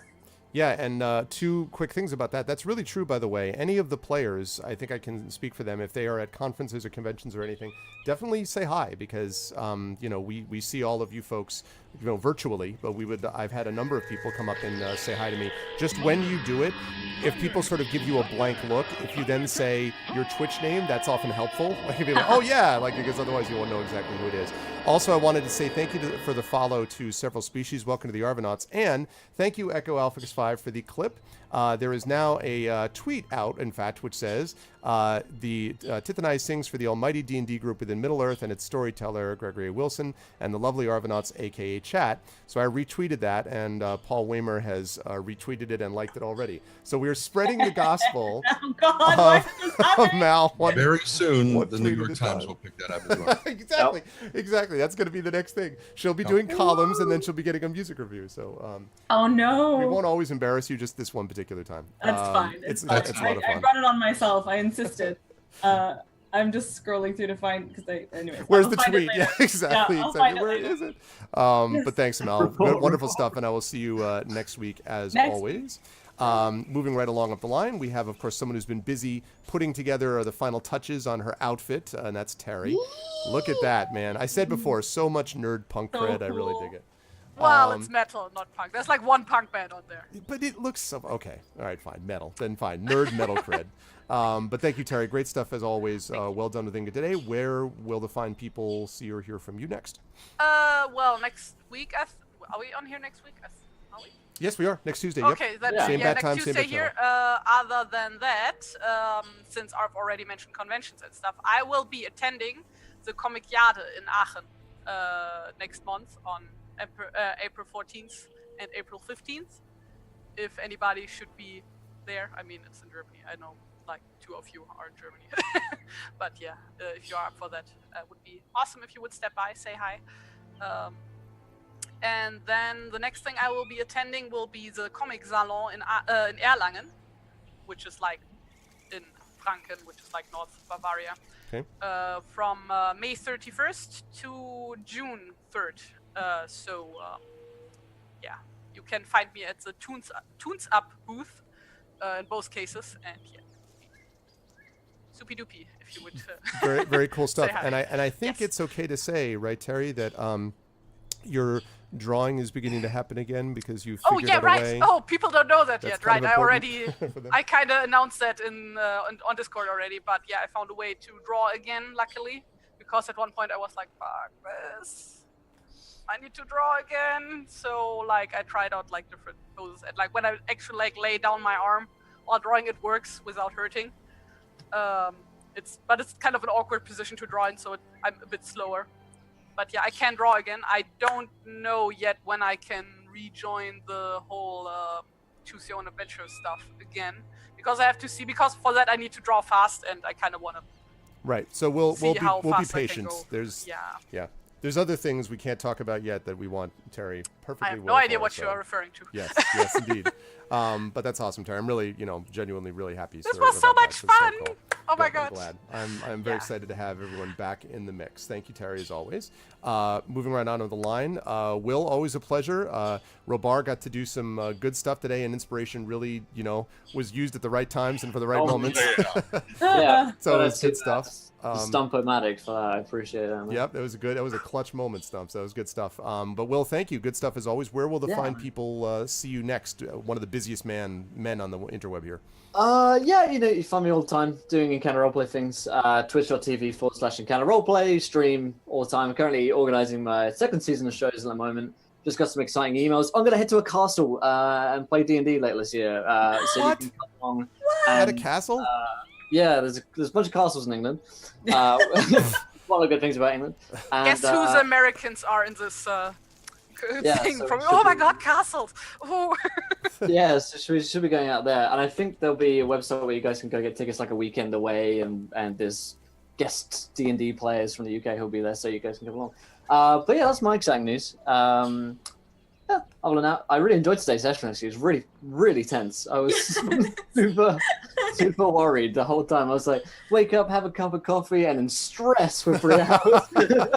It is funny though. You're all like, if you guys are like, I really enjoyed this. God, was this stressful? It's just like, but somebody I just kept said, thinking of all the different points at which we probably could have gotten away, but didn't quite especially- sync up. Yeah, Yeah. especially with the woods, it was like we can't just leave Inga to fend for herself from within the camp. Yep. And Yeah. Yeah, and the interesting I thing. want to kill Farron so badly.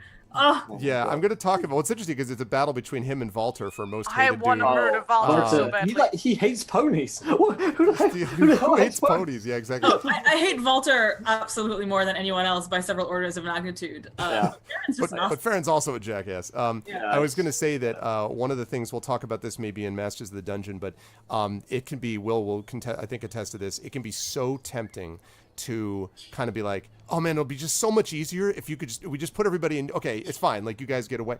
But if you can resist that, sometimes the experience of letting them go through and figure it out and not just jump in as like the hand of daddy and like, here, I'll help you out, makes such a big difference sometimes to allowing, as Trent, as you always say, like bad die rolls can lead to some great moments of role playing. That's also the case sometimes with just not resisting the urge to just make it happen, because Valter's a suspicious son of a bitch and he's not going to be like, oh yeah, I'll just.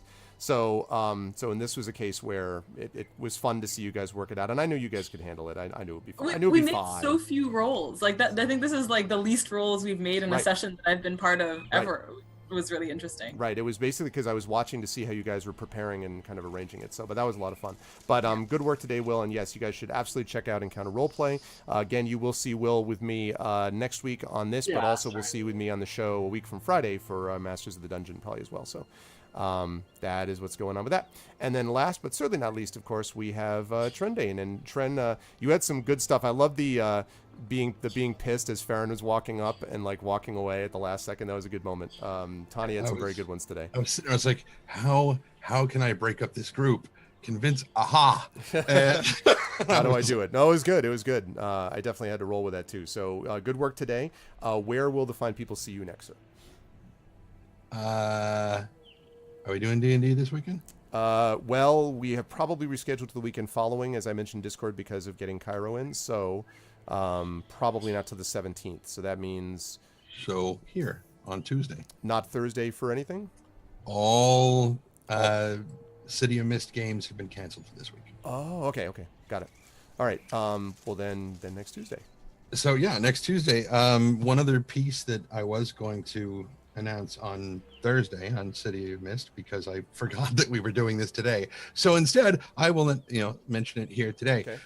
So I've been working on the BattleTech. I am so sleepy. I'm like stretchy and yawning. Oh my god! So I've been working on the battle. I almost said graphic novel. That's not right. The BattleTech audiobook for Embers of War, and I learned. I guess it was last week that on the Kickstarter for the BattleTech video game from Harebrained Schemes, that they are looking for a release date range of April, Right.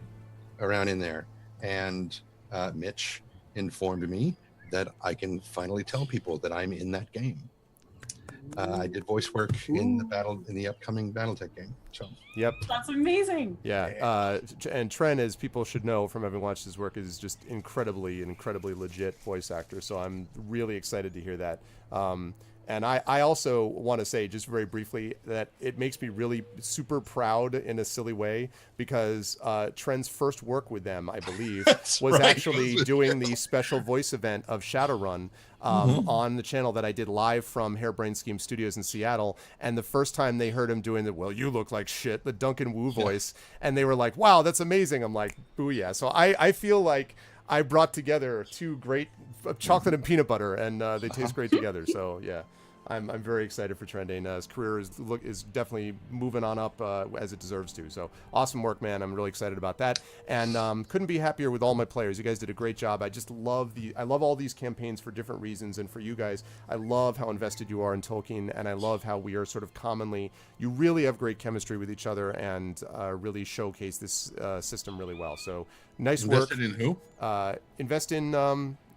No, in the system. The system. Invest in the system. Who's Invest in the system. the You tall down king? there, be quiet and The accept tall my king guy. compliment. Accept my compliment of being awesome people. You guys are Okay, great. Thank you so much, chat. Can we get some love for the wonderful people? And I'm going to close up shop. I'm going to go let to them bed first. Yeah.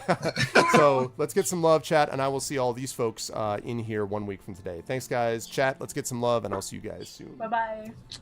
Bye. All right. That is going to do it for them. That was amazing. Really had a fun session. It was tense, actually, seeing how they were going to kind of work their way through it. So they did a good job with that. And I am also, since we're on the subject of conventions, I will also be at a convention at the end of the month. I'll be at NorwestCon in Seattle, where I will be doing some workshops. I'll be doing a reading, hopefully a panel or two as well, but I'll definitely be doing at least a reading and some workshop stuff out there. And so if you are in the Seattle area, the last weekend of March, early April, it's basically Easter weekend, would love to see any or all of you there. And then April will be an interesting month of travel because I've got that. Because I've got travel with that. And then our good friend Russ from the Our Vocalist is getting married. And I'm in the wedding party, so it's kind of important that I be there. He was kind of like, you really should be there if you're in the wedding party. I'm like, yeah, I agree with you. So I will be flying back out to LA with Little Arv. She'll be coming with me, and we will be celebrating the nuptials there. And I'll talk more about that when we actually get closer to it. I'm going to see if I can bring Arvbox with me, and we will see whether or not that's possible. But one way or the other, it'll be interesting to see how all of that breaks down in terms of travel. But we will make it all happen one way or the other. But this was a great pleasure. I really had a good time, and I hope that you guys had fun as well. Yes, well, the entire family is going to be with me as we go out to Seattle. So the entire family will be with me out to Seattle. When we go out to LA, though, literally I fly back because I have to teach classes. So I fly back, teach 2 classes, and then leave again at the end of the week with Little Arv and go back out to the West Coast until Sunday. So I'll be out there basically Friday night, Saturday night, then fly back on Sunday. and then I'm back here for a while until we have travel starting to happen again in June and stuff like that as conference season really takes off. But so yeah, there'll be a lot of travel. So there's only so much that I can do in terms of overall trips. But there will be travel in my future, in the not too distant future. But that's going to do it for me. At the top of the hour at 4 p.m. Eastern, I'm going to be over at GOG with my Pen and Pixel show as I'm going to get back into my Divinity Original Sin 2 playthrough. I hope you guys really enjoyed this experience as much as I did. And if so, I hope you will consider following and supporting the channel in the ways that you can. If you haven't already done so, please follow the channel. That's always important. If you haven't done so, please make sure that you spread the word about the show. Check out the YouTube with !ArvTube. Please join our Discord with !ArvCord. We're up to like 135 members or something like that now. So the Discord is really doing well. The YouTube channel is almost up to 600 subscribers. That's great too. So please check out those two things. Obviously Twitter, !ArvTweets. I'm over there a fair bit when I'm not on Discord or hanging out posting things on YouTube, etc. And then the financial ways to support. The Arv Shop, !Arv Shop will let you get some Infinity and Beyond merchandise. That's always useful and is helpful for the stream, and also you can show your love for the power of Infinity and Beyond. And then yeah, I know, right? Well, it's because like I've got the light above me, but I've got this light in front, and so it makes kind of a big difference in terms of, I know it's a lot of it is just lighting. A lot of it is lighting as well. Yes, definitely retweet that tweet about Amal. That's a lot of fun, so we should definitely do that. But what else was I saying? Right. So Arv Shop, and then the two other ways. First of all, the Patreon, currently sitting at $5.59, thanks to the generosity of many of you. So please, if you haven't already done so, consider supporting the Patreon that way. !Arvtreon will allow you to do that. You can get some cool things for yourself, cool things for the channel. At the $600 mark, we will have a second Talisman tournament on tap, which will be pretty cool. We already have a second Our Vocalist cast that we'll be doing next month, assuming that we hold on to this amount. And we will be doing a third Arvanat contest, which will be happening in the next couple of months. Again, assuming that we hold on to this amount through April 1st. So all of that stuff is coming up, and I'm very excited about that. And the last thing, of course, is the sub button. We have got 52 subs, which is a new high for the channel. So if you were able to sub to the channel, that would be awesome. You just hit that purple sub button above the sub window, and you can get a use of those awesome emotes, which you can spread far and wide. I do have a couple more tweaks to make to Chatty, but it's looking better all the time. I really like the way it looks now, actually. I just have to make a couple of adjustments on badges. So, yeah, Chatty is working, and it's not breaking, which is so good for everything, my blood pressure and all that. It's just lovely. So that's going to do it for me. No raid today because I'm going to be heading over, as I said, to GOG for my Pen and Pixel show and Divinity Original Sin 2. I want to thank everyone who made this such an awesome stream. Thank you to my wonderful mods. Thank you to Chaotix, Dragon Spear, Shadowed Mage, and Thor. You guys are all the best. Thank you especially as well to Chaotix, Dragon Spear, Shadowed Mage, Thor, Echo Alpha, Marinda, Nonstop, and Stump-O-Matic for being wonderful subs. Thank you guys all so much. Thank you to Chaotix as well, and to Dragon Spear, I think, and Shadowed Mage, and to, I believe, Nonstop, too, who have been able to support, and Stump-O-Matic for sure, who have been able to support the Patreon. That really appreciate that. That doesn't show up in my list. But thank you so much, because that makes a big difference as well. Thank you to Amal, of course. Wonderful job today, Amal. Thank you to Ansky. Thank you to Blaine Wiz. Thank you to Brederson. I don't think I've seen Brederson or Crazy Pilot or Cunning Death in here, although maybe Cunning Death. But for all three of you, I hope you like what you saw and heard, and will follow and support the channel in other ways if you can with a Patreon or sub. Thank you so much for stopping in. Thank you to ECAG, to Electrical Skateboard, to Encounter Roleplay. Great job again today, Will. Thank you to Eric Vulgaris. What's up, Eric? Another fine DM here on the Twitches. Thank you to Finesto. Thank you to Fubar, who I think I have seen in here before, I believe. Thank you to Jagtress. Thank you to Coolmac. Thank you to Pyron Jade. Thank you to Questionable Results. Thank you to Quincy Postman.